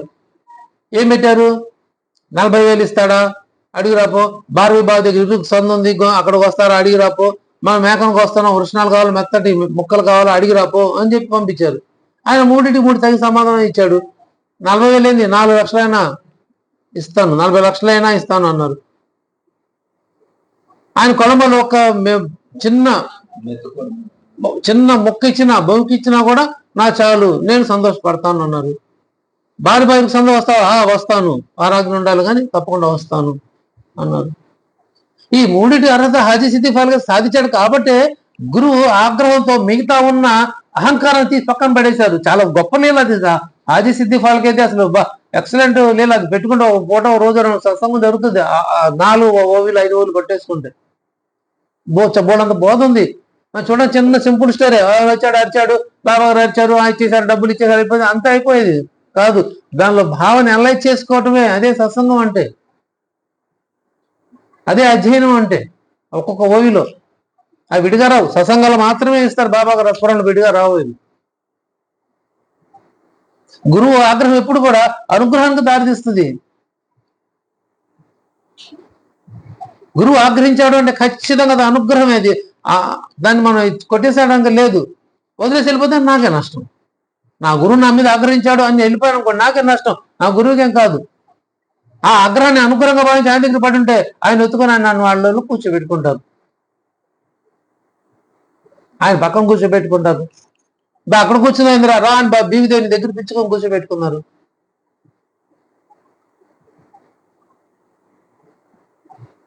అంత అవధ్య శబ్ద ప్రహారం అంటే బాగా బూతులు తిట్టారు. ఆయన కూడా ఆయన కోపకిచ్చుకోలేదు, బాధపడలేదు. బాబా గారి కోసం వచ్చాడు, బాబా దర్శనం కోసం ప్రతాపించాడు. అందుకు 9 నెలలు ఉంచారు అక్కడ. ఆయన 9 నెలలు పట్టింది అతను అహంకారాన్ని దించడానికి. బాబా గారికి 9 నెలలు పట్టింది. బాబా గారు క్షణం దించగలరు. అహంకారం ఆయన బుద్ధి చాలకుడు, క్షణం చాలు. నాకు బాగా అనుభవాలు అవుతున్నాయి ఈ మధ్య. నేను ఏదో అనుకుని అక్కడ రాగలుగుతాం, అటు నుంచి ఇంకో డైరెక్షన్ వెళ్ళిపోతూ ఉంటుంది. బాబా నువ్వు సామాన్యుడు కాదయ్యా అనుకుంటా ఉంటాను. బుద్ధి చాలు, క్షణాలు మార్పిచ్చేస్తూ ఉంటాడు ఆయన. అలాంటి గొప్ప సద్గురు ఆయన చేతకాంది చేయలేంది ప్రపంచం సృష్టిలో ఎక్కడ ఏదీ లేదు. మరి అలాంటి బాబా గారు ఆశిద్ధి ఫలం మనసు మార్చవచ్చు, కానీ అలా చేయలేదు. సహజంగా తనలో నుంచి మార్పు తీసుకురావాలి. తన నుంచి సహజంగా నెమ్మది మార్పు తీసుకొచ్చినప్పుడే అతను సత్యం ఏదో గ్రహించగలుగుతాడు. ఆ గ్రహించిన తర్వాత ఏం వదిలిపోడు. ఇది అందుకు మార్పు పెట్టింది అక్కడ. 9 నెలలు పెట్టారంటే ఎందుకు? ఆ మక్కా మసీదా ఎదురు చేశాను, గర్విస్తున్నావు కానీ నన్ను గుర్తించలేకున్నావు అన్నారు. అంటే నీ మక్కా మసీద్ ఉన్న అల్లానే అల్లా భగవంతుడు, ఇక్కడ ఉన్న మసీద్లో పిచ్చిపోయి హీరో లేకపోతే ఏదో అనుకున్నాడు అని అంతే. భగవంతుడు గుర్తించలేకపోయాడు. అది గుర్తు చేశారు. 9 నెలలు టైం అందుకు ఇచ్చారు ఆయనకి. ఎప్పుడైనా గుర్తుపడతాడా అని. ఎందుకు నాకు ఆధ్యాత్మిక చింతనతో కొంచెం కనెక్టివ్ ఉంది ఆ హాజీ సిద్ధి ఫాల్కి. కాబట్టి అన్ని పరీక్ష పెట్టారు, ఉంచారు. చూస్తా లేదు అబ్బాయి టైమే రాలేదు. కానీ బాబా గారు యొక్క చర్యలు చూస్తున్నాడు. బాబా గారు ఇంటికి వెళ్ళేటప్పుడు వచ్చేటప్పుడు చూస్తున్నాడు. బాబా గారు అందరూ ప్రార్థన చేసేటప్పుడు బాబా గారు ఆశీర్వాదాలు అన్ని చూస్తున్నాడు. మనసు ప్రత్యేకించుకోతుంది. మన సత్సంగాల్లో కూడా కొన్ని ఫోటోలు వీడియోలు పెడుతుంటాం కదా, అవి కొంతమంది చూస్తుంటారు. చూసి వాళ్ళ మనసు కూడా పాపం కొట్టుకుంటుంటుంది. అయ్యో మేము రాలేకపోతున్నాం, పొందలేకపోతున్నాం, ఆనందం పొందలేకపోతున్నామని లోపల బాధపడే చాలా మంది ఉన్నారు. వ్యక్తపరిచే వాళ్ళు కూడా మన మధ్య కూడా వ్యక్తపరిచారు. ఉంటాయి కొన్ని సందర్భాలు, రాని పరిస్థితులు ఉంటాయి. ఎందుకు? ఆనందాన్ని అనుభవించలేకపోతున్నామే అని. సేమ్ అదే సిచ్యువేషన్ ఇక్కడ హాజీ సిద్ధి ఫాల్కి అనుభవించింది. మరి రావచ్చు కదా, ఎందుకు రాలేకపోతున్నాం అంటే మనం ఉన్న అహంకారము లేకపోతే శరీరాభిమానము, మనకున్న స్టేటస్ దిగిపోతుందేమో, మనకు కిందకి ఇదైన వాళ్ళం అవుతామేమో, చులకన అవుతామేమో అనే భావంతో మనం రాలేకపోతున్నాం. అది కారణం. ఇక్కడ హాజీ శ్రీనివాస్ దగ్గరికి వచ్చినప్పటికి ఆయన అంతరాలను ప్రయత్నించినా కూడా బాబా గారు అనుమతి ఇవ్వలేదు. చూస్తున్నాడు, అమ్మ ఎప్పుడెప్పుడు బాబా గారి దగ్గర, అందుకు అతి దుర్లభమైన అసలు అద్భుతమైన ఓవేది, అతి దుర్లభమైన బాబా గారి దర్శనం కలిగించే శ్యామా అని వేడుకున్నాడు. మనకి ఫ్రీగా ఇచ్చేసాడు ఆయన దర్శనం. అందుకనంటే మనం లెక్క చేయట్లేదు చాలా మంది, బాబా గారు అని. సృష్టి అంతా ఆయన వైపే ఉంది, ఆయన దగ్గరే ఉంది, బాబా గారి దగ్గర. భగవంతుడు వేరు కాదు, బాబా గారు వేరు కాదు. ఈయన రూపాలు, అన్ని రూపాలు ఈయన దర్శనం అయింది. రాముడు, విష్ణువు, కృష్ణుడు, శివుడు, ఆంజనేయ స్వామి, ఏ దేవుడు, గురువులు అందరూ ఆయన దర్శనం ఇచ్చారు బాబా గారిలో. ఈయన అక్కడ వేరే ఇవ్వలేదు. అందుకని జగన్మాత నేనన్నారు, సృష్టి స్థితి లయకారకుడిని కూడా నేనన్నారు. అందుకని ఒక్క సద్గురు చరణ దృఢంగా పట్టుకుంటే సృష్టి అంతా సాయమని అనిపిస్తుంది అన్నారు. మిగతా దేవి దేవతలందరూ మాయా, ఒక్క సద్గురు మాత్రమే శాశ్వతమైన వారు. ఇదే మనం నేర్చుకోవాల్సింది. భగవంతుడు రుణానుబంధం ఉన్న వాళ్ళు ఎవరో మనకు తెలియదు, కానీ బాబా గారు రుణానుబంధం ఉన్న వాళ్ళు చాలా మంది ఉన్నారు, జన్మజన్మ నుంచి వస్తున్న వాళ్ళు ఉన్నారు. అందుకే సత్యత సాక్ష్యం మళ్ళీ దానికి.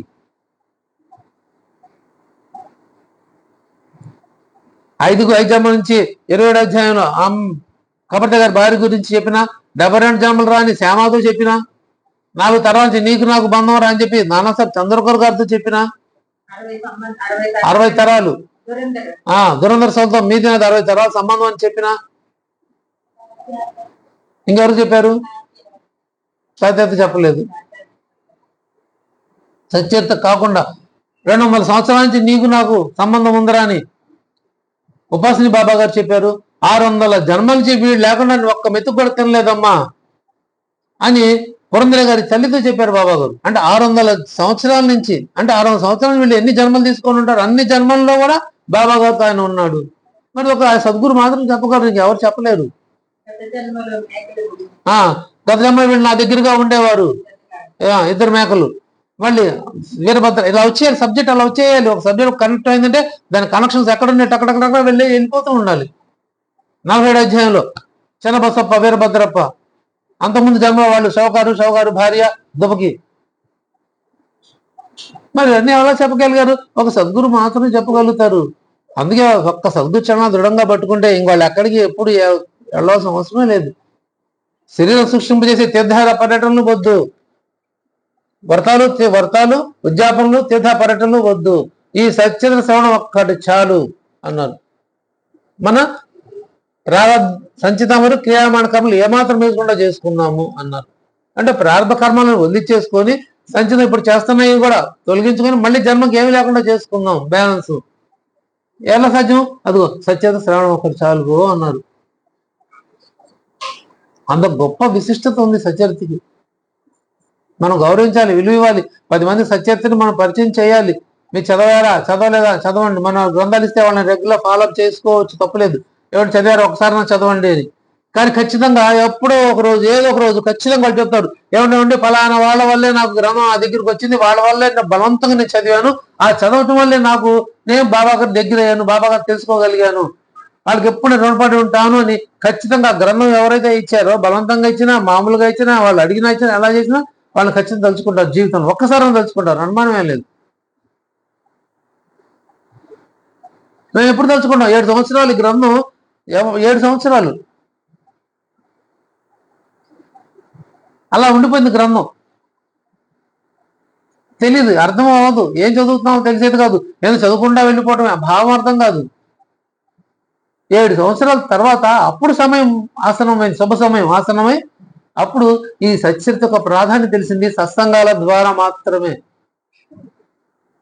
ఆ సత్సంగాలని గ్రంథం యొక్క గొప్పతనాన్ని తెలుసుకోగలిగాం.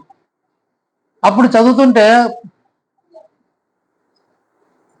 ఇన్ని సంవత్సరాలు మనం ఇంత కోల్పోయామా అనే ఒక బాధ కూడా కలిగింది. అర్థం కాలేదు. అందుకు మార్గదర్శకుడు ఉండాలి, ప్రతి మార్గదర్శకుడు. అందుకు బాబా గారు అడిగింది, దీక్షిత్ గారు ఎక్కడి నుంచో మార్గం ఉందంటే, బాబా అనేక మార్గాలు ఉన్నాయరా, ఏ మార్గం భగవంతుడికి చేరుస్తారు అంటే, మరి ఇక్కడి నుంచో మార్గం ఉందా అని దీక్షిత్ గారు అడుగుతారా? ఉంది, తప్పకుండా ఉంది అంటారు బాబా గారు. ఇక్కడి నుంచి వాడంటే ద్వారకా నుంచి కూడా మార్గం ఉంది. ఆ మార్గం ఏంటి? ఏదో గురు మార్గం, పట్టుకో, గురువుని దృఢంగా పట్టుకో, నిన్ను ఆయన చివరకు తీసుకెళ్తాడు. ఎక్కడైతే నీ ఎండ వాళ్ళు అక్కడికి, అంటే నీకు జన్మ లేకుండా చేస్తాడు, జన్మరహిత్యాన్ని ఇస్తారు. జన్మ లేకుండా చేస్తే ఒక సద్గురు వాళ్ళు అవుతుంది. దేవుడు అంత తొందరగా చేయడు దైవరూపంతో. మళ్ళీ అదే దైవం సద్గురుగా వచ్చి అది తేలిక ఇస్తారు. అందుకే అధోమోక్షంలో సముద్రుడు నేను ఉండగా అన్నారు. దేవతలు సద్గురువుకి అప్పచెప్తారు. దేవతలు దేవి దేవతలు పూజ చేసుకుంటేనే కానీ ఈ జన్మ సద్గురువుని వాళ్ళు వాళ్ళ వాళ్ళ వాళ్ళ సేవ అయిపోతే సద్గురు వైపు పంపిస్తారు డైవర్ట్. అందుకని చాలా మంది చూడండి, మేము అంతకుముందు అక్కడ అయ్యప్ప దగ్గరికి వెళ్ళేవాళ్ళం, లేదా ఇంకో దేవుడి దగ్గరికి వెళ్ళేవాళ్ళం, ఇప్పుడే బాబా గారి దగ్గర ఇక్కడ ఉండిపోతున్నాం, ఎక్కడ వెళ్ళకపోతున్నాం, లేదా శివుడి దగ్గరికి వెళ్ళేవాళ్ళం, ఇటు ఉండిపోతున్నాం అంటారు. ఇదంతా ఇదే దైవీల కార్యక్రమం అయిపోయింది. ఇప్పుడు వాళ్ళు ఏం చేస్తున్నారు, సద్గురు డైవర్ట్ చేశారు. అది మళ్ళీ దీనికి ప్రామాణికం ఆ కాకాజీ వైద్య 30 కాకాజీ వైద్య ఏమొచ్చాడు, మరి అమ్మ వంశపార్వ పూజారి సప్తశృంగి మాత, కానీ ఆమె ఎక్కడికి వెళ్ళింది, అమ్మ నేను మనసుతో బాధపడుతున్నాను నన్ను బాగు చేయమంటే నువ్వు సాయిబాబా దగ్గరికి వెళ్ళు ఉంది. బాబా దగ్గరికి వెళ్ళింది. ఈయన బాబా ఎవరు ఎక్కడ ఉంటాడు అనుకుని అడిగేలోపు అమ్మ మాయమైపోయింది. ఆ రోజుల్లో బాబా అంటే త్రయంబకేశ్వరుడు బాగా ఎక్కువ పూజించేవాళ్ళు కాబట్టి ఓ బాబా అంటే అదే ఉండొచ్చేమో అని త్రయంబకం వెళ్ళి త్రయంబకేశ్వరుడికి సాక్షాత్తు జ్యోతిర్లింగం వెళ్ళి 10 రోజుల నుండి పూజలు చేసుకుని అభిషేకాలు చేసుకొచ్చిన ఆ మనసు ఇంకా అధికమైంది, తగ్గలేదు, ఇంకా అధికమైంది, పెరిగింది. 2 చోట్ల వస్తుంది. ఇది ఎక్కడ వస్తుంది చెప్పండి ఇలాంటివి? ఇదే సందర్భం. కాకాజీ వైద్య త్రయంబకేశ్వరం వెళ్ళి శివుడికి అభిషేకం చేసుకుంటే ఉన్న తగ్గాల్సింది ఇంకా పెరిగింది.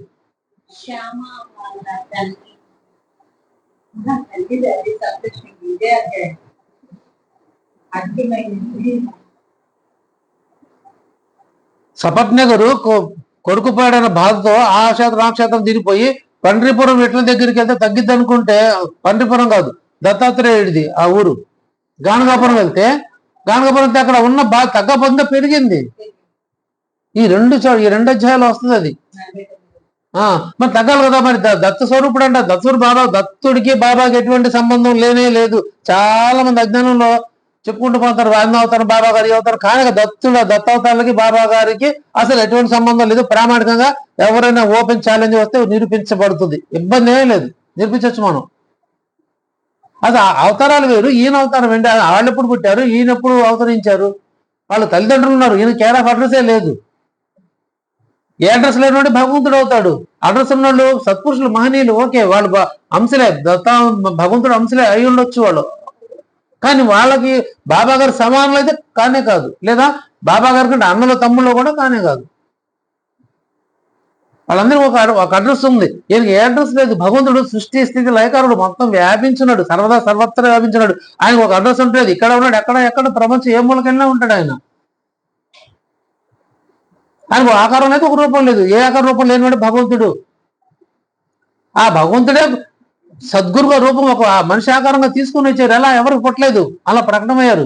మళ్ళీ దీని మీద ఒకళ్ళు బ్రాహ్మడు అని, ఒకళ్ళు సాయిబులకు పెట్టారు, ఇంకోటి ఏదేదో రకరకాల వ్యాఖ్యలు చేస్తున్నారు. అవన్నీ అసత్యాలు, నిరూపణం కాదు. అవి సత్యతాధారంగా నిరూపించబడాలి ఏదైనా. ఆ భగవంతుడు ప్రకటమయ్యాడు. ఆయన ప్రకటన వచ్చే మళ్ళీ ఆ శరీరం ఉంది. మరణం అనేది జన్మం లేదు, మరణం ఎక్కడిది అన్నారు 44 అధ్యాయంలో. పుట్టుకెళ్ళేవాడికి చాలా ఎక్కడ ఉంటుంది, లేదు. కాబట్టి ఆ శరీరం విసర్జించారు అంతే. వచ్చిన పని అయిపోయింది, ఆ శరీరం విసర్జించారు, ఇచ్చి మళ్ళీ అంతర్ధానం కలిసిపోయారు. ఆయన ఉన్నారు, అంతర్ధానం ఉన్నారు ఎప్పటికీ. అందుకనే మన ఎవరో బోర్డు పోస్ట్ పెట్టారు, షిరిడి ఎక్కడెక్కడ ఉందో తెలియదు కానీ షిరిడిలో మాత్రం అక్కడ అనుభూతులు చాలా మంది పొందుతున్నారు. వాళ్ళకు జరుగుతుంది ఏంటంటే సాక్షాత్తు భగవంతుడు అక్కడ ఉన్నారు, బాబా గారు. ఓన్లీ శరీరం వదిలేరు అంతే, అది చనిపోవడం కాదు, శరీరాన్ని విసర్జించారు అంతే. అది ఎప్పుడు ఎక్కడే ఉన్నారు. తెలియని అజ్ఞానులు ఏవేవో అంటుంటారు, అవి అసలు మనం పట్టించుకునే అవసరం కూడా లేదు. ఆ అనన్యమైన మన భక్తి, శ్రద్ధ, విశ్వాసం ఎప్పుడైతే ఉంటాయో ఆయన మనకు అనుభవాలు కలిగిస్తారు బాబా గారు. ఆ ఓర్పు వహించాడు కాబట్టే హాజీ సిద్ధి ఫాల్కేకి మామిడి పళ్ళు, మధుర ఫలాలు, గురు ఆగ్రహం, ఇప్పుడు అనుగ్రహం. ఆ అనుగ్రహం ఎలా ఇచ్చారు, మామిడి పళ్ళు బుట్టకు మామిడి పళ్ళు ఆయన పంపించారు. ఇచ్చి 55 రూపాయలు చేతిలో లెక్క పెట్టారు. బాబా గారు లెక్క పెట్టుకొని మళ్ళీ చేతిలో 1, 2, 3, 4 50 రూపాయలు లెక్క పెట్టారు. అంటే టోటల్ గా దీనిలో ఇద్దరికి ఇలా లెక్క పెట్టించింది బాబా గారు. ఎవరికి ఇలా చేతిలో లెక్క పెట్టించింది? ఎవరికి? మామూలుగా ఇచ్చాడు దక్షిణ, ఒక తాత్యాగ 10, ఆ బడే బాబాకి 100 రూపాయలు, ఆమెకు రూపాయి, జోబులో తీసి ఇట్లా ఇచ్చేవాళ్ళు. ఇది లెక్క కాదు, ఇది ఇచ్చేవాళ్ళు. లక్ష్మీబాయి షిండేకి 9 నాణాలు లెక్క పెట్టించారు. అమ్మ లక్ష్మి తీసుకొని శ్రవణం, కీర్తనం మొత్తం నవవిధ భక్తులు అని చెప్పి 9 నాణాలు పెట్టారు. ఇక్కడ హాజీ సిద్ది ఫాల్కే 50 రూపాయలు చేతిలో లెక్క పెట్టారు. ఎంత అర్హత హాజీ సిద్ది ఫాల్కి? ఆ అర్హత ఎక్కడ తెచ్చింది? కేవలం సహనం, సహనం, సహనం. దట్స్ ఆల్, అంతే. 9 నెలలు సహనం పాటించాడు కాబట్టి, శ్రద్ధతో ఉన్నాడు కాబట్టి అదిగో ఆ అదృష్టం, ఆ భాగ్యం దక్కింది. అదే బాబా గారికి కావాల్సింది. ఆ సహనం ఉన్న వాళ్ళమే ఆయన దగ్గర మనం ఉంటాము. ఎప్పుడే సహనం కోల్పోయి ఆయన మీద అలిగి మాకు వద్దు అని వెళ్ళిపోతామో మనం పతనం అయిపోతాం. అనుమానం ఏమీ లేదు. దిగజారిపోతాం అంటే ఆయన దూరం అయిపోతాం. పతనం ఉన్న దూరం అంటే ఆయన స్మరణకి దూరం అవుతాం. ఎట్టేటో మన మార్గాలు వెళ్ళిపోతూ ఉంటాయి. ఈయన దగ్గర ఒకటే మార్గం ఉంటుంది. ఈయన దగ్గర చూస్తే 100 మార్గాలు కనిపిస్తాయి. ఎట్టెళ్ళాలో మనమే నిర్ణయించుకోలేని స్థితిలో ఉంటాం మనం. మళ్ళీ అటు తిరిగినా మళ్ళీ చివరికి అక్కడికే రావాలి, బయలుదేరింది. మళ్ళీ దీనికి 32 అధ్యాయం. మళ్ళీ మాకు తెలుసు అని బయలుదేరారా నలుగురు, అడవిలోకి వెళ్ళిపోయారా, నువ్వేది మాకు చెప్పేది అని చెప్పి ఆ చెప్పే మార్గదర్శనం వందినవాడు కనిపిస్తే అడగకుండా వెళ్ళిపోయారు. తిరిగి మళ్ళీ ఎక్కడ బయలుదేరారు, అక్కడికే వచ్చారు. వస్తే వందినవాడు అడిగాడు, ఎక్కడి నుంచి వెళ్ళారు, ఎక్కడి నుంచి బయలుదేరారు, మళ్ళీ ఎక్కడికే వచ్చారు. ఏంటంటే మార్గంలో మీరు తెలియకుండా అటు తిరిగి అలసిపోయి మళ్ళీ అక్కడికే వచ్చారు. ఇదే బాబా గారి దగ్గర. మనం ఎటు వెళ్ళినా మనం తిరిగి మనం ఖచ్చితంగా బాబా గారి దగ్గరికే వస్తాం. ఆయన పాదాల దగ్గరికి తెచ్చుకుంటాం. మనం మర్చిపోయినా ఆయన మన మరవడు, మనం వదిలినా ఆయన మనం వదలడు. ఇది అందుకనే గురుచారాలు మునపడ్డ ఈ సత్సంగ బంధం తెగి విడిపోకుండా కాక అక్కడ స్నేహబంధం ఉన్నారు. ఆ స్నేహబంధం మనకొద్దు, సత్సంగ బంధం పెట్టుకుందాం. గురుచారాలు మునపడ్డ మన సత్సంగ బంధం ఎప్పుడు ఇలా కొనసాగుతూనే ఉండాలి. తెగి విడిపోకుండా కాకని ప్రార్థించారు 45వ అధ్యాయంలో. ఆ ప్రార్థనలు మనం చేయాలి. ఈ మార్పులు మనకి వస్తాయి. ముళ్ళు, గోతులు, రాళ్ళు, రప్పులు అన్ని పడతాయి, అన్ని గుచ్చుకుంటుంటాయి. అవన్నీ మనమే తీసుకుంటే వెళ్ళిపోమన్నారు. మళ్ళీ ముందు బాబా గారు చెప్పారు. అవుంటేనో అవన్నీ జాగ్రత్త ఒక్కొక్కటి తొలగించుకుంటూ ముందు వెళ్ళాలి. అంటే మనస్పర్ధలేని అవన్నీ, మనస్పర్ధలో, మాటలో, మనం అనుకున్న ఉద్దేశాలు, విభేదాలు ఇలాంటివన్నీ వస్తుంటాయి. వాటిని ఒక్కొక్కటి మనం పరిష్కరించుకుని వెళ్ళిపోతూ ఉండాలి. ఏం లేదు తీసే, జాగ్రత్తగా తీసే, అయిపోయింది, తీసే, వెళ్ళిపో వాళ్ళు అందరూ కలిసి వెళ్ళిపోతూ ఉండాలి. మాస్టర్ చేసింది కూడా బాబా ఇదే. భరత మాస్టర్, మీరందరూ ముందుకు వెళ్ళండి, నేను మార్గదర్శనం అంతే, నిత్యం లాంటి వాడిని, మీరందరూ వెళ్ళిపోయి చివరికి వెళ్ళి నా చేయి పట్టుకుని నన్ను కూడా తీసుకెళ్ళండి అని అన్నారు. అంటే దాని అర్థం ఇదే, మిమ్మల్ని అందరూ మార్గం చూపిస్తున్నారు బాబా గారు నా ద్వారా. వెళ్ళండి, అందరికి ముందుకు వెళ్ళండి, నేను చివరిని మీకు మార్గం చూపిస్తున్నాను, వెళ్ళండి అని. ఆ చివరికి వెళ్ళాడు నన్ను కూడా అప్పుడు నా చేయి పట్టుకుని తీసుకెళ్ళండి అని అన్నారు. గురుమార్గం అలాంటిది. ఆ మార్గంలోకి వచ్చినాక అన్నిటి మనం ఓర్పు వహించాలి, శ్రద్ధ ఉండాలి. ఓర్పు వహిస్తేనే బాబా దగ్గర సత్ఫలితాలు మనం పొందగలుగుతాం. అలానే ఈ హాజీ సిద్ది ఫాల్కే సత్ఫలితాన్ని పొందారు. బీవీదేవి గారిని, తల్లిని తండ్రిని ఉద్ధరించేలా తిట్టారు. అమ్మో ఇటు దెబ్బర ప్రసాదం దొరుకుతుందేమో, సడకతో కొడతారేమో కూడా, కొడితే కొట్టని అనుకున్నాడు ఆయన. అప్పటికైనా ఒక స్థాయిలో ఉన్నాడు బీవీదేవి గారు. మామూలుదారు మామూలుదారుగా ఒక్క ఆర్డర్ వేశాడంటే ఏమైనా చేయగల సమర్థుడు. అప్పుడు బ్రిటిష్ పవర్స్ అలా ఉండేది. ఇప్పటిలాగా ఒక ఊరో తాలూకా కాదు, అక్కడ 5-6 ఊర్లో 10 ఊర్లో కలిపి ఒక తాలూకాగా ఉండేది. ఆ అన్నిటికీ హెడ్ ఇతను. అక్కడ ఎక్కడ ఏం జరగాలన్నా కూడా ఇతను అనుమతి ఉంటేనే జరగాలి, లేకపోతే జరగడానికి వీలు లేదు. మళ్ళీ వీళ్ళు ఇదిగా ఉంటారు, పార్టీస్ అంటారు, మళ్ళీ ఆ గ్రామాధికారి లాగా ఉంటారు. మళ్ళీ వీళ్ళందరికీ హెడ్ అనమాట మామూలుదారు అంటే కౌన్సిలర్ అనుకోండి. కౌన్సిలర్ ఎట్లా అనుకుంటాం అట్లా ఆ ఏరియాకి అట్లా పార్టీలు ఉండేవాడు. అక్కడ ఆ ఏరియాలో, ఆ ఊర్లో ఎవరు రావాలన్నా, ఏం జరగాలన్నా ఈ పార్టీలు అనేవాడు అనుమతిస్తేనే జరుగుతుంది, లేకపోతే జరగడానికి వీలు లేదు. చట్ట విరుద్ధం, పార్టీలు విరుద్ధంగా జరిగితే ఆయన సంతకం పెట్టి స్టాంప్ వేస్తేనే అది చట్టపరంగా చెల్లుతుంది. ఇలాంటి పార్టీస్ 10 మంది, 10లో 15 మంది ఉంటారు. వీళ్ళందరికీ హెడ్ చైర్మన్ ఎలా ఉంటాడో, మున్సిపాలిటీ చైర్మన్ అనుకోండి, లేకపోతే మేయర్ అట్లా అనుకుంటాం కదా, అట్లా అనుకుంటాము. అట్లా ఈ మామూలుగా ఉండేవాడు. అతను వీళ్ళందరికీ ఈయనకు సరెండర్లో పనిచేయాలి. ఆయన ఒకరు ఆదేశించాడంటే వీళ్ళందరూ చేయాల్సిందే, ఈ పార్టీస్ అందరూ ఏదైనా. అంత పవర్ఫుల్ ఉన్న బీవీదేవి గారు బాబా దగ్గరికి వస్తే బాబా గారు తిట్టి కొట్టి ఆయన చేస్తే ఆయన ఏమనుకున్నాడు, బాబాను కోపం తెచ్చుకోలేదు. ఎంత బాగుంది ఈశ్వర సందర్శనం అనుకుని సంతోషపడ్డాడు. అదండి గురువు అనుగ్రహాన్ని పొందటం అంటే. ఆగ్రహాన్ని అనుగ్రహంగా తీసుకున్నాడు ఆయన. అది అనుగ్రహం ఇచ్చినప్పుడే ఆగ్రహిస్తాడు గురువు బాబా దగ్గర. ఇదే లాజిక్, వేరే లేదు. మన కష్టాలు వచ్చి పడ్డాయంటే మనకి మంచి జరగబోతుంది.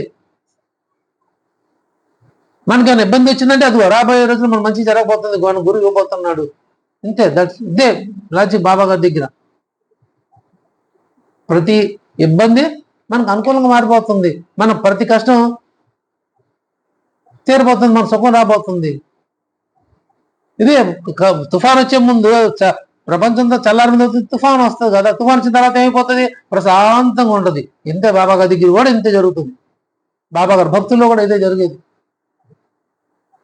మళ్ళీ దీనికి మళ్ళీ శ్యామ చెప్పాడు, మమ్మల్ని కూర్చుని చోటే ఉంటావయ్యా నువ్వు, మా జీవితాల్లో కష్టాలు లేపుతావు, తుఫాన్లు లేపుతావు, మళ్ళీ వాటిని చల్లార్చేది కూడా నువ్వే, నీ లేదో మాకు అర్థం కావయ్యా బాబు అని బాబా గారిని నమస్కారం చేసుకుంటాడు ఆయన.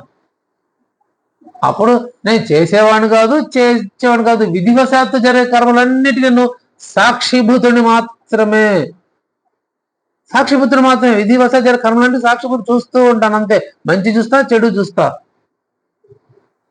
సాక్షిపుత్రుడు మాత్రమే. నేను యాదహక్యం అనాహక్యం కాదు, యాదహక్యం మాత్రమే. నేను భగవంతుని స్మరించేవాడు మాత్రమే, నేనేమి చేయను చేయించను, నాకు ఏం సంబంధం లేదు. మరి ఎవరు చేస్తున్నారు ఇవన్నీ? మనం చేస్తున్నాం. విధివశాత్తు జరిగే కర్మలు సాక్షిభూతులు మనమే చేస్తున్నాం. మనం ఎక్కడి చేస్తున్నాం? మళ్ళీ మన సంస్కారాలు కావచ్చు, మన జన్మ సంస్కారాలు అయి ఉండొచ్చు, మన అహంకారాలు, బుద్ధి, ఇవన్నీ కలిసి పనిచేస్తున్నాయి. వాటిని సర్దిద్దడం కోసం సద్గురువు వచ్చారు. చూస్తాడు ఆయన, అది ఇది కాకపోతే అప్పుడు ఆయన కల్పించుకుంటారు.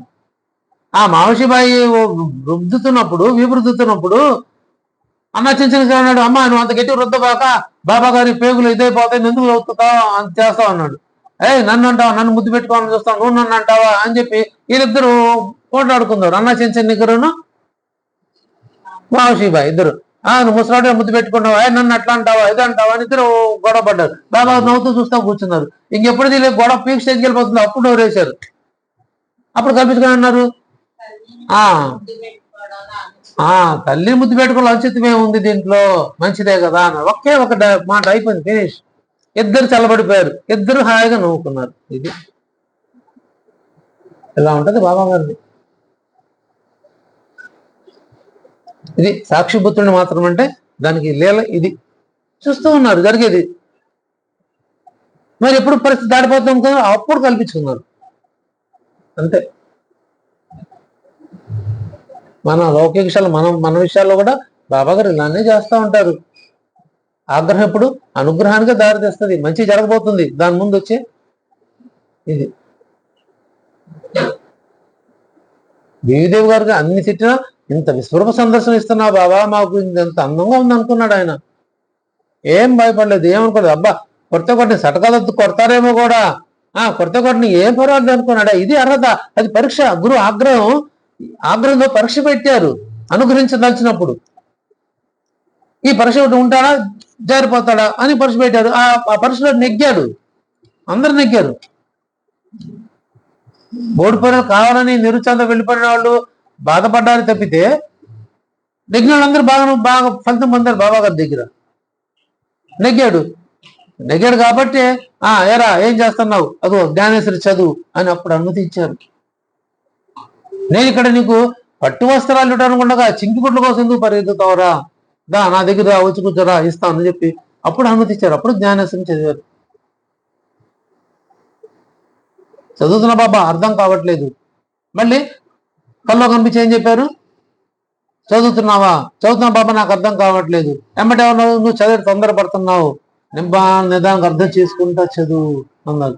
ఏది తెచ్చిన ముందు చదువు అన్నంగానే తప్పనమైంది. అంటే అక్కడి నుంచి ఇంకా అప్పుడు స్టార్ట్ చేసి మళ్ళీ చక్కగా ఆ జ్ఞానేశ్వరిని పఠించారు, చదివారు. ఆయన ఆగ్రహం అయిపోయింది, అదిగో ఆయన అనుగ్రహాన్ని దారితీసింది. అంటే ఏ కర్మ అడ్డం పడుతుందో ఈ ఆగ్రహంతో బాబా గారు ఆ కర్మని తీసేశారు పక్కకి. ఇక్కడ ఇతనికి ఏదైతే అహంకారం అడ్డపడుతుందో అజిత్ బాలికకి ఆ తిట్లతో ఉన్న కొద్దిపాటి దీన్ని కూడా బాబా గారు 9 నెలల్లో తీసేసి ఆయన అనుగ్రహాన్ని ప్రసాదించారు. ఈయనకేమో మామిడి పళ్ళు పెట్టి 55 రూపాయలు ఇచ్చారు, ఈయనకేమో ఆ జ్ఞానేశ్వరి చదువుని అనుమతి ఇచ్చారు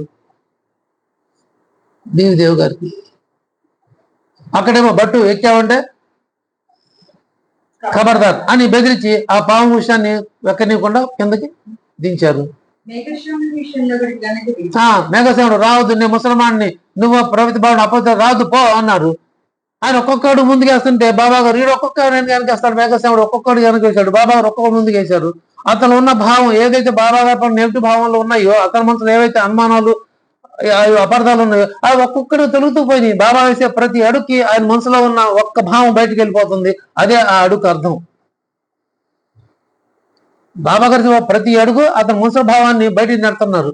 ఆ భావం ఎలా ప్రూవ్ అవుతుందంటే ఆయన వేసే ప్రతి అడుగు, మేఘశ్యాముడు వేసే ఒక వెనక అడుగు ఒక భావం వెళ్ళిపోతుంది. అలా ఆయన భావాలన్నీ ఎప్పుడైతే వెళ్ళిపోయినాయో అప్పుడు రానిచ్చారు సద్గురు ఆయన దగ్గరికి.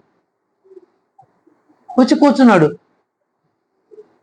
ఆయన భావాలు, అయ్యో ఈయన ఆ మనసులో మాట కదా, ఈయన ఎలా చెప్తున్నాడు అని ఒక్కొక్క మనసు భావాలను చెప్పేటప్పుడు అప్పుడు బాబా గారు సత్పురుషులు మామూలు వ్యక్తి కాదు అని అప్పుడు నిర్ధారణకు వచ్చాడు. వచ్చి ఎప్పుడైతే బాబా గారు భక్తి ఏర్పడిందో వచ్చి మసీదులో కూర్చున్నాడు. బాబా రానిచ్చారు, కూర్చున్నాడు. వాళ్ళు ఊరు వెళ్ళిపోయాడు. వారం రోజులు తిరిగి అవ్వలేదు. జ్వరంతో మంచాన్ని పడ్డాడు. నిధిధ్యాసాపరుడై బాబా గారే గుర్తుకొస్తున్నారు. నేను ఎప్పుడెప్పుడు మళ్ళీ వెళ్ళిపోవాలా, మళ్ళీ బాబా దగ్గరికి పోనని మళ్ళీ పరిగెత్తుకొని వచ్చి బాబా గారి దగ్గరికి వచ్చేసాడు. 6 రోజులే ఉంది వాళ్ళ ఊర్లో. వచ్చి అమ్మటే బాబా గారికి సరెండర్ అయిపోయాడు. ఇంక అంత అయిపోయింది, శరణాగతి చేసేసుకున్నాడు. ఇక నా సర్వం మేమే బాబా అని. అంతే, ఇంక బాబా గారిని తప్పితే ఇంక రెండో దేవతని ఒప్పుకునేవాడు కాదు. ఇంకా ఏ దేవి ఒప్పుకున్నాడు కదండి, వాళ్ళ అనువర్తం సాయిశంకర్ ఘోషించేవాడు. ఆ ఘోషించాడు కాబట్టే ఈయన నిజమైన భక్తుడు అన్నారు. ఆ ఆగ్రహమే అదిగో ఆయనకు అనుగ్రహం అయింది. ప్రతి ఆగ్రహం అనుగ్రహానికి దారి చేస్తుంది. ఈ ఎరుకలో మనం ఎప్పుడు ఉండాలి. మనం మంచిగా జరిగింది, మనం పోట్లాడుకుందాం మంచిగా జరిగింది, మనం తిట్టుకున్నాం మంచిగా జరిగింది, మనం ఎద్దేసుకున్నాం అది మంచిగా జరిగింది అనే భావన మనం ఎప్పుడైతే ఉంటామో అప్పుడే మనం ఆయన దగ్గరగా ఉంటాం. సద్గురు ఆగ్రహం ఎప్పుడు కూడా అనుగ్రహానికే దారి చేస్తుంది. వీడు తన్ని తరవేయండి, వీడి సాంగత్యం మనకు పనికిరాదు అన్నారు. ఎవరు అన్నారు? మద్రాసు సన్యాసిని. వీడి సాంగత్యం మన పర్వాలేదు, వీడి తన్ని తరిమేసేయండి అన్నారు మద్రాసు సన్యాసి విజయానందని. మరి ఏమైపోయింది? వెళ్ళిపోయాడా? వెళ్ళిపోలేదు, అక్కడే కూర్చున్నాడు. ఏం చేశారు? సద్గతినిచ్చారు, ఫలితం పొందారు. ఆగ్రహం అనుగ్రహం అయింది. మా వైభవం మా దగ్గర ఉండి పో, మాకు అన్ని అవసరం, నీకేం అవసరం వెళ్ళిపో, మా దగ్గరికి ఎందుకు వచ్చా, వెళ్ళిపో అన్నారు. సోమదేవ స్వామి అనుకున్నాడు, నా మనసులో మాటలు వీళ్ళు ఎలా గ్రహించే చెప్తున్నారు అని ఇంకా ప్రేమ పెరిగిందంట. చూడండి అసలు అసలు అద్భుతం. వాళ్ళు అందుకే వాళ్ళ గురించి స్మరించుకుంటాం మనం. ప్రేమించుకోండి. వాళ్ళు తిట్టే కొద్ది ఇంకా ప్రేమ పెరిగి బాబా గారి దగ్గర ముందుకు వచ్చారు. బాబా నీ వదిలి వాళ్ళం పో, మనం ముందుకు వచ్చారు కానీ ఆయన వద్దు పో అని చెప్పి వదిలి వెళ్ళిపోలేదు ఎవరు. అందుకే వాళ్ళ గురించి మనం స్మరించుకోవడం. అందుకే ఈ సత్యంతో బాబా వాళ్ళకి స్థానం ఇచ్చారు. ఇది ఓర్పు, సహనం అంటే ఇది. ఈ సహనం మనం పాటించాలి. ఉంటే మనం కూడా ఎక్కుతాం ఆయన చరిత్రలోకి. ఆయన మనకు కూడా స్థానం ఇస్తారు ఆయన దగ్గర. వెళ్ళిపోలేదు, ఇంకా ప్రేమ అధికమైందంటే బాబా గారి పట్ల సోమదేవ స్వామికి అన్ని మాటలు విమర్శించినోడు. ఆయన నా గురువు చెప్పిన మాటలు గుర్తుకొచ్చింది. తన గురువు చెప్పిన మాటలు, నీ మనసు తల్లి చెంది చోటే నీ గురుస్థానం తెలుసుకో అని తన గురువు చెప్పిన మాట గుర్తుకొచ్చింది. గుర్తుకొచ్చినప్పుడు ఇంకా రైట్, ఇదే నా ప్రదేశం, ఇదే నేను ఆశ్రయించాల్సింది ఇక్కడే అని ఇంకా అక్కడ ఉండిపోయాడు ఆయన కొన్ని రోజులు. సోమదేవ స్వామి ఆగ్రహం అనుగ్రహంగా మారింది. ఈ అనుగ్రహం మనం పొందాలి బాబా గారి దగ్గర. ఆగ్రహం తెచ్చుకుంటే కాదు, మనం దూరం వెళ్ళాలనుకుంటే ఆయన కాదు, మనం వదిలిన ఆయన మనం వదలరు. ఒకవేళ ఆగ్రహం వచ్చి మన బాబా గారి పట్ల మనం అలిగి మనం ఆయన దగ్గర రావద్దు, వెళ్ళొద్దు, లేదా చేయొద్దు అని మన మనసులో భావాలు ఉన్నాయనుకోండి, ఆయన మన వదిలి ఆయన మనం వదలడు. ఎక్కడో భజనాలు తెచ్చుకుంటాడు, మనల్ని ఈడ్చుకొచ్చుకొని కూర్చోబెట్టుకుంటారు, అనుమానమే లేదు. కానీ ఆగ్రహాన్ని మనం అనుగ్రహంగా తీసుకున్నప్పుడు ఆయన ఒళ్ళో కూర్చోబెట్టుకుంటారు, ఇంకా మన దగ్గర చేసుకుంటారు బాబా గారు. చందోర్కర్ గారు అలిగి బాబా దగ్గర రాలేదు. నన్ను అంటావా, నా కూతుర్ని నాలుని తీసుకెళ్ళిపోయావు, నా మనవాడిని తీసుకెళ్ళిపోయావు, నీకు తెలీదా అని అన్నాడు. మరి పిచ్చిముండవాడు కాబట్టి అనకూడదు. అజ్ఞానంలో ఉండపోతే నానాసాహెబ్ చందోర్కర్ గారు మరి అవన్నీ రెండెందుకు పెట్టి కూర్చున్నాడు? బాబా గారిని ప్రార్థించవచ్చు కదా. బాబా గారు తెలియదు ఖచ్చితంగా బాబా గారు తెలిసినప్పుడు బాబా గారిని ప్రార్థించుకో. నవచండీ హోమమును దుర్గా తపశక్తి పారాయణం ఎందుకు పెట్టుకున్నాడు? మరి ఆయనకే తెలియదు అది. అందుకని ఆ బాబుకి రోజు ఆశ్చర్యపోయాడు, ఇదేంటి ఈయనేంటి బాబా గారిని ఆశ్రయించున్నాడు కదా, బాబా గారి దగ్గర వచ్చాడు, ఇదే నీరని చేస్తున్నాడు. ఇదే అజ్ఞానం అంటే, ఇదే అజ్ఞానం, ఎందుకు మించి లేదు. అందుకు ఆశ్చర్యపోయాడు ఆయన. మరి కూతురు పెంచింది బాబా గారిని, బాబా బాబా అని తెలంగానే ఆయన ఊదించి పంపించారు అంత దూరం నుంచి. ఎక్కడ షిరిడి, ఎక్కడ జామ్నేర్. మరి ఎలా పంపించారు? ఆర్తిగా భక్తిగా పిలిచింది ఆ తల్లి, చంద్రగారి కూతురు. మరి నేను పిలవలేదు. ఆ తెచ్చి వచ్చిన తర్వాత అప్పుడు కదా ఊది ఇచ్చిన తర్వాత ప్రసవం తర్వాత అప్పుడు బాబా గారు నమస్కారం చేసుకుంటాడు. చేసుకున్న మళ్ళీ అలిగి బాబా దగ్గరికి రాడు. నన్ను బాబా అన్నట్లు అన్యాయం చేశాడని. ఎవరు నష్టపడ్డారు? ఆయన నష్టపడ్డాడు. చంద్రకరే పిలిపించారు, రారని 2-3 సార్లు పిలిస్తే ఆయన ఎప్పుడు అహంకారంతో ఉండేవాడు చంద్రకర్ గారు. అందుకే ఆయన పదవి సాధించలేకపోయాడు. మళ్ళీ బాబా గారి గురించి బాగా చెప్పి బాబా గారిని అందరూ తీసుకొచ్చాడు. మనం వారి మనుషులం కాకపోతే వారు ఆకర్షింపడం. ఒక్కసారి మీరు ఎందుకు అశ్రద్ధ చేస్తున్నారు, ఎందుకు మీరు కాలాపన చేస్తున్నారు, వెళ్ళి షిరిడి దర్శనం చేసుకోండి హేమంత్ పంత్ గారిని పంపించారు. ఇంకెంతో మంది రావడానికి, దోల్కర్ గారు రావడానికి కూడా కారకుడు చంద్రకర్ గారే. లక్ష్మీ రాధాకృష్ణమాయి రావడానికి కూడా కారకుడు నానసారి చంద్రకర్ గారే అయ్యారు. మరి ఇంతమందిని బాబాదే పంపించారు. మరి ఆయన ఎందుకు అహంకారం వదులుకోలేకపోయారు? ఎందుకు మరి దూరం బాబా గారు దూరం అయిపోయారు? ఇదే భయంకరం శరీరాభిమానం. నేను చేసే వృత్తి ఏంటి, నా పని ఏంటి, నేను ఎవరు అది చేయక్కర్లేదు, నేను ఒక స్థాయిలో ఉన్నాను అని అహంకారం ఆయన మనసులో ఎక్కడో ఉంది. ఉండబట్టే రాలేకపోయారు. బాబా మీకు తెలీదా అని కబురు పంపించారు. వచ్చారు. ఏనా నువ్వు నా దగ్గర నేర్చుకుంది ఇదేనా? లేకుండా కూర్చున్నాడండి వచ్చి తలంచుకొని.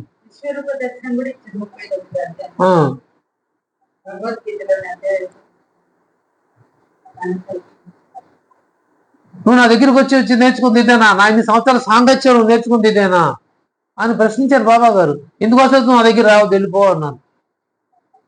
ఎందుకు వెళ్ళిపోమన్నారు?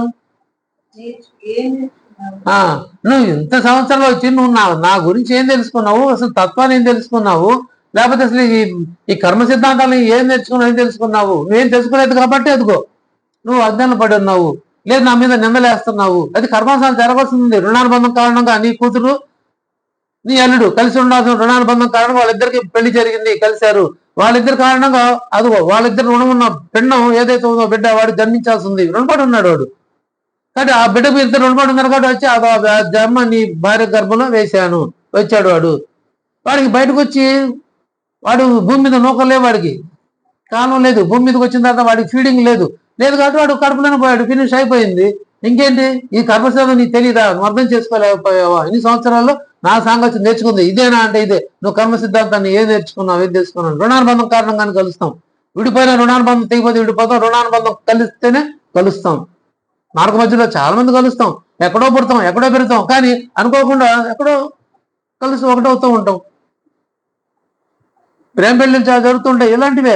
ఎక్కడో పుడతాడు, వాళ్ళు ఎక్కడో పెడతాడు, ఈడెక్కడో పుడతాడు, ఎక్కడో పుడతాడు, ఇద్దరు ఎక్కడో చోట కలుస్తారు, అటాచ్మెంట్ కుదిరిపోతుంది. ప్రేమ అంటారు, పెళ్లి అంటారు, ఈ పిల్లలు అంటారు, అయిపోతుంది. వాళ్ళు విద్య మనం ఎవరు ఎంత విడగొట్టాలి, మనం కొట్టలేము అంతే. రుణాబంధం అంతే. రుణాబంధం కారణంగా కలిశారు.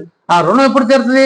ఆ రుణాబంధం ఎప్పుడైతే విడిపోతుందో అప్పుడు దాకా మనం ఎవరేం చేయలేము. లేదు కంటిన్యూ అవ్వాల్సిందా, అలా కొనసాగుతూనే ఉంటుంది. మన చేతులు అయితే ఉండదు.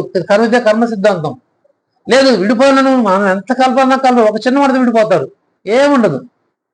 చిన్న మనస్పర్ధ, చిన్న మాటతో నన్ను అంటావా, నువ్వు అంటావా అని ఆయన ఫినిష్ అయిపోయింది. ఇక వాళ్ళిద్దరిని కలపాలంటే భగవంతుడు వల్ల కూడా కాదు, ఎంత కలపాలని కలవరు. ఇంకా అందులో అంటే దాని అర్థం వాళ్ళు విడిపోయారని కాదు, రుణానుబంధం తీరిపోయింది అని. రుణానుబంధం తీరినంత కాలం మనం విడగొట్టలేము. రుణానుబంధం లేనప్పుడు మనం కల్పనలో రెండు మన చేతులు ఏదీ లేదు. ఇదంతా కర్మ సిద్ధాంతం. కర్మానుసారమే జరుగుతుంది. మనం పరిచయాలైనా కర్మానుసారమే జరుగుతుంది. రుణానుబంధం కారణంగా పరిచయాలు విడిపోయినా రుణానుబంధం కారణంగా జరుగుతుంది అంతా. ఈ సిద్ధాంతం నీకు తెలియదంటరా నానా, మరి నా దగ్గర వచ్చి నువ్వు ఏం నేర్చుకున్నావు అని ఇది ప్రశ్న వేసింది. అప్పుడు క్షమాపణ కొడతాడు బాబా గారిని.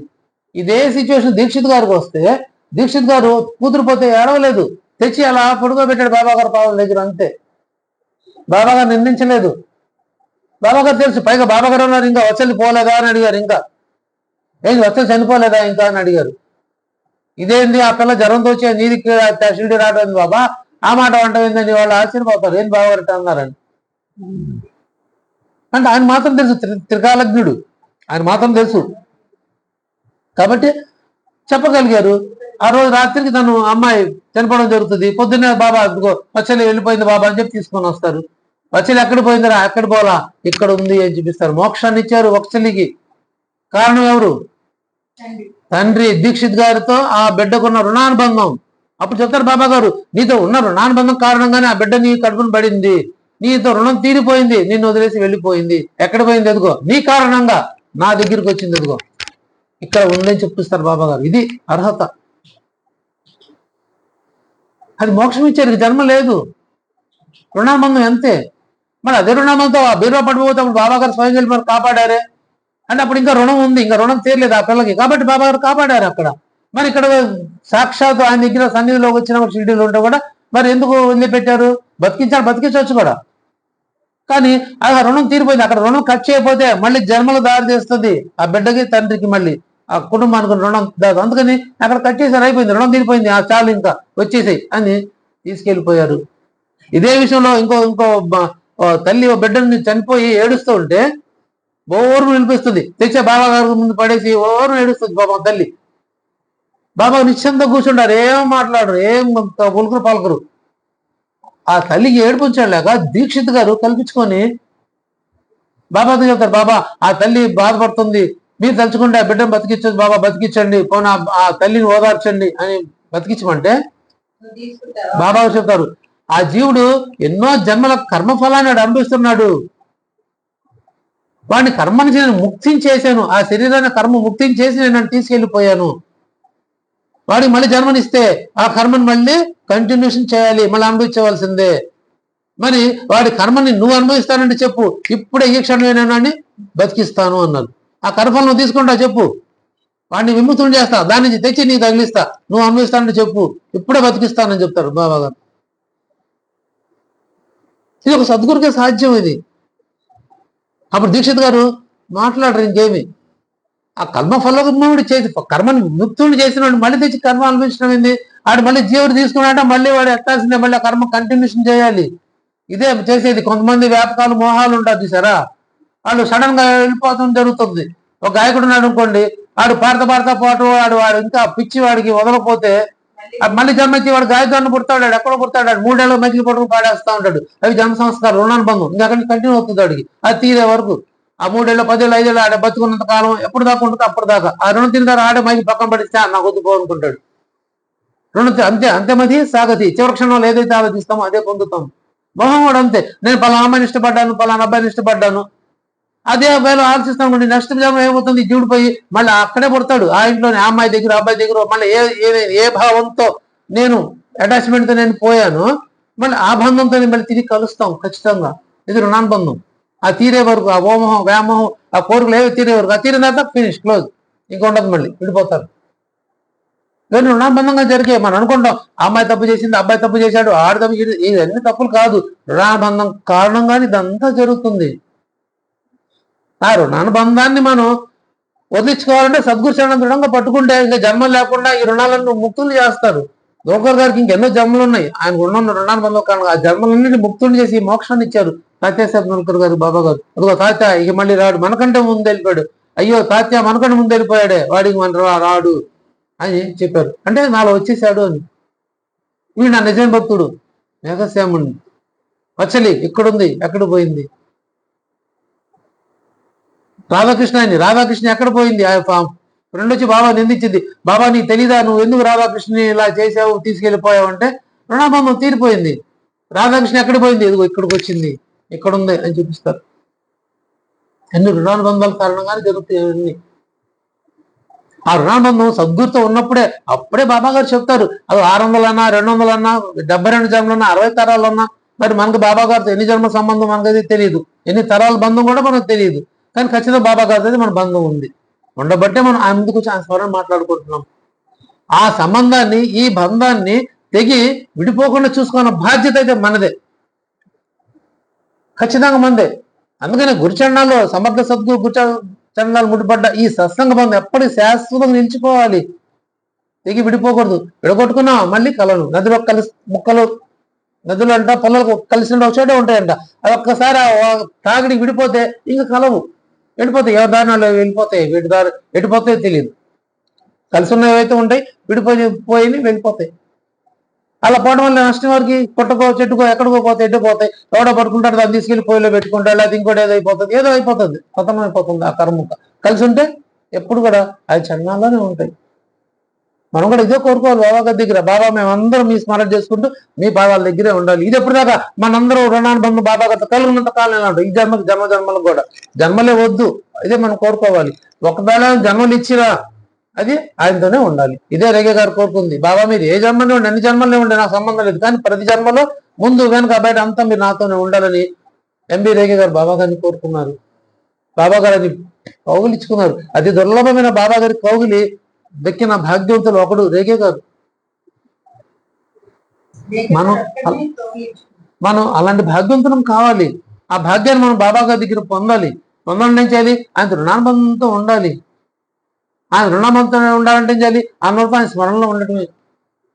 అదే మీరు రుణంలో ఉంచుకోమన్నారు.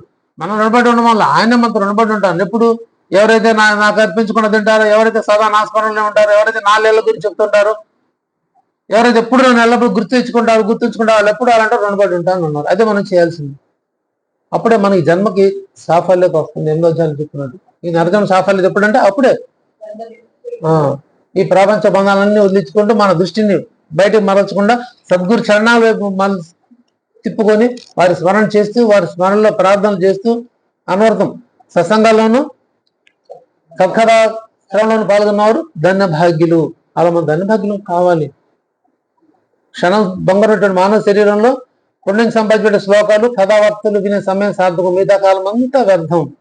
అలా కాలాన్ని మనం వ్యర్థం చేయకుండా సార్థకం చేసుకునేలాగా బాబా గారు మనకి అనుగ్రహించమని వారి దివ్య పాపను ప్రార్థిస్తూ వేడుకుంటూ ఎప్పటికీ సదా సర్వదా మన రుణానుబంధం ఇలానే ముడిపడి ఇంకా బలంగా ముడిపడి కొనసాగుతూ ఉండాలని బాబా గారి దివ్య పాత్రలో ప్రార్థిస్తూ వేడుకుంటూ శ్రీ సచిదానంద సమర్థ సద్గురు సాయినాథ్ మహారాజ్ కి జై. సర్వే జనా సుఖినో భవంతు, లోకా సమస్తా సుఖినో భవంతు, సమస్త సన్మంగళాని భవంతు. ఓం శాంతి శాంతి శాంతి. కరచరణ కృతం వా కాయజం కర్మజం వా శ్రవణనైనజం వా మానసం వా పరాధం విదితం వా సర్వమే తద్ క్షమస్వ. జయ జయ కరుణాబ్దే శ్రీ ప్రభు శాంతి.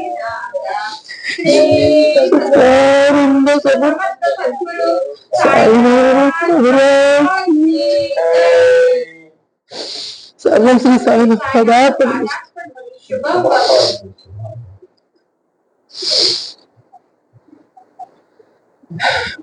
ఈరోజు పుట్టినరోజు జరుపుకున్న శ్రీ అంజిరెడ్డి గారికి మరొకసారి మనందరి తరపున మన నూతన శ్రీ షిరిడి సాయి సత్సంగం ఆధ్యాత్మ సమూహం తరపున వారికి పుట్టినరోజు శుభాకాంక్షలు తెలుపుతూ బాబా గారు వారిని వారి కుటుంబ సభ్యుల్ని సదా సర్వదా వారి మనోకామలు తీస్తూ వారిని చల్లగా అనుగ్రహించమని బాబా గారి దివ్య పాత్రను ప్రార్థిస్తూ వేడుకుంటున్నారు. శ్రీ సచిదానంద సమర్థ సద్గురు సాయినాథ్ మహారాజ్ కీ జై.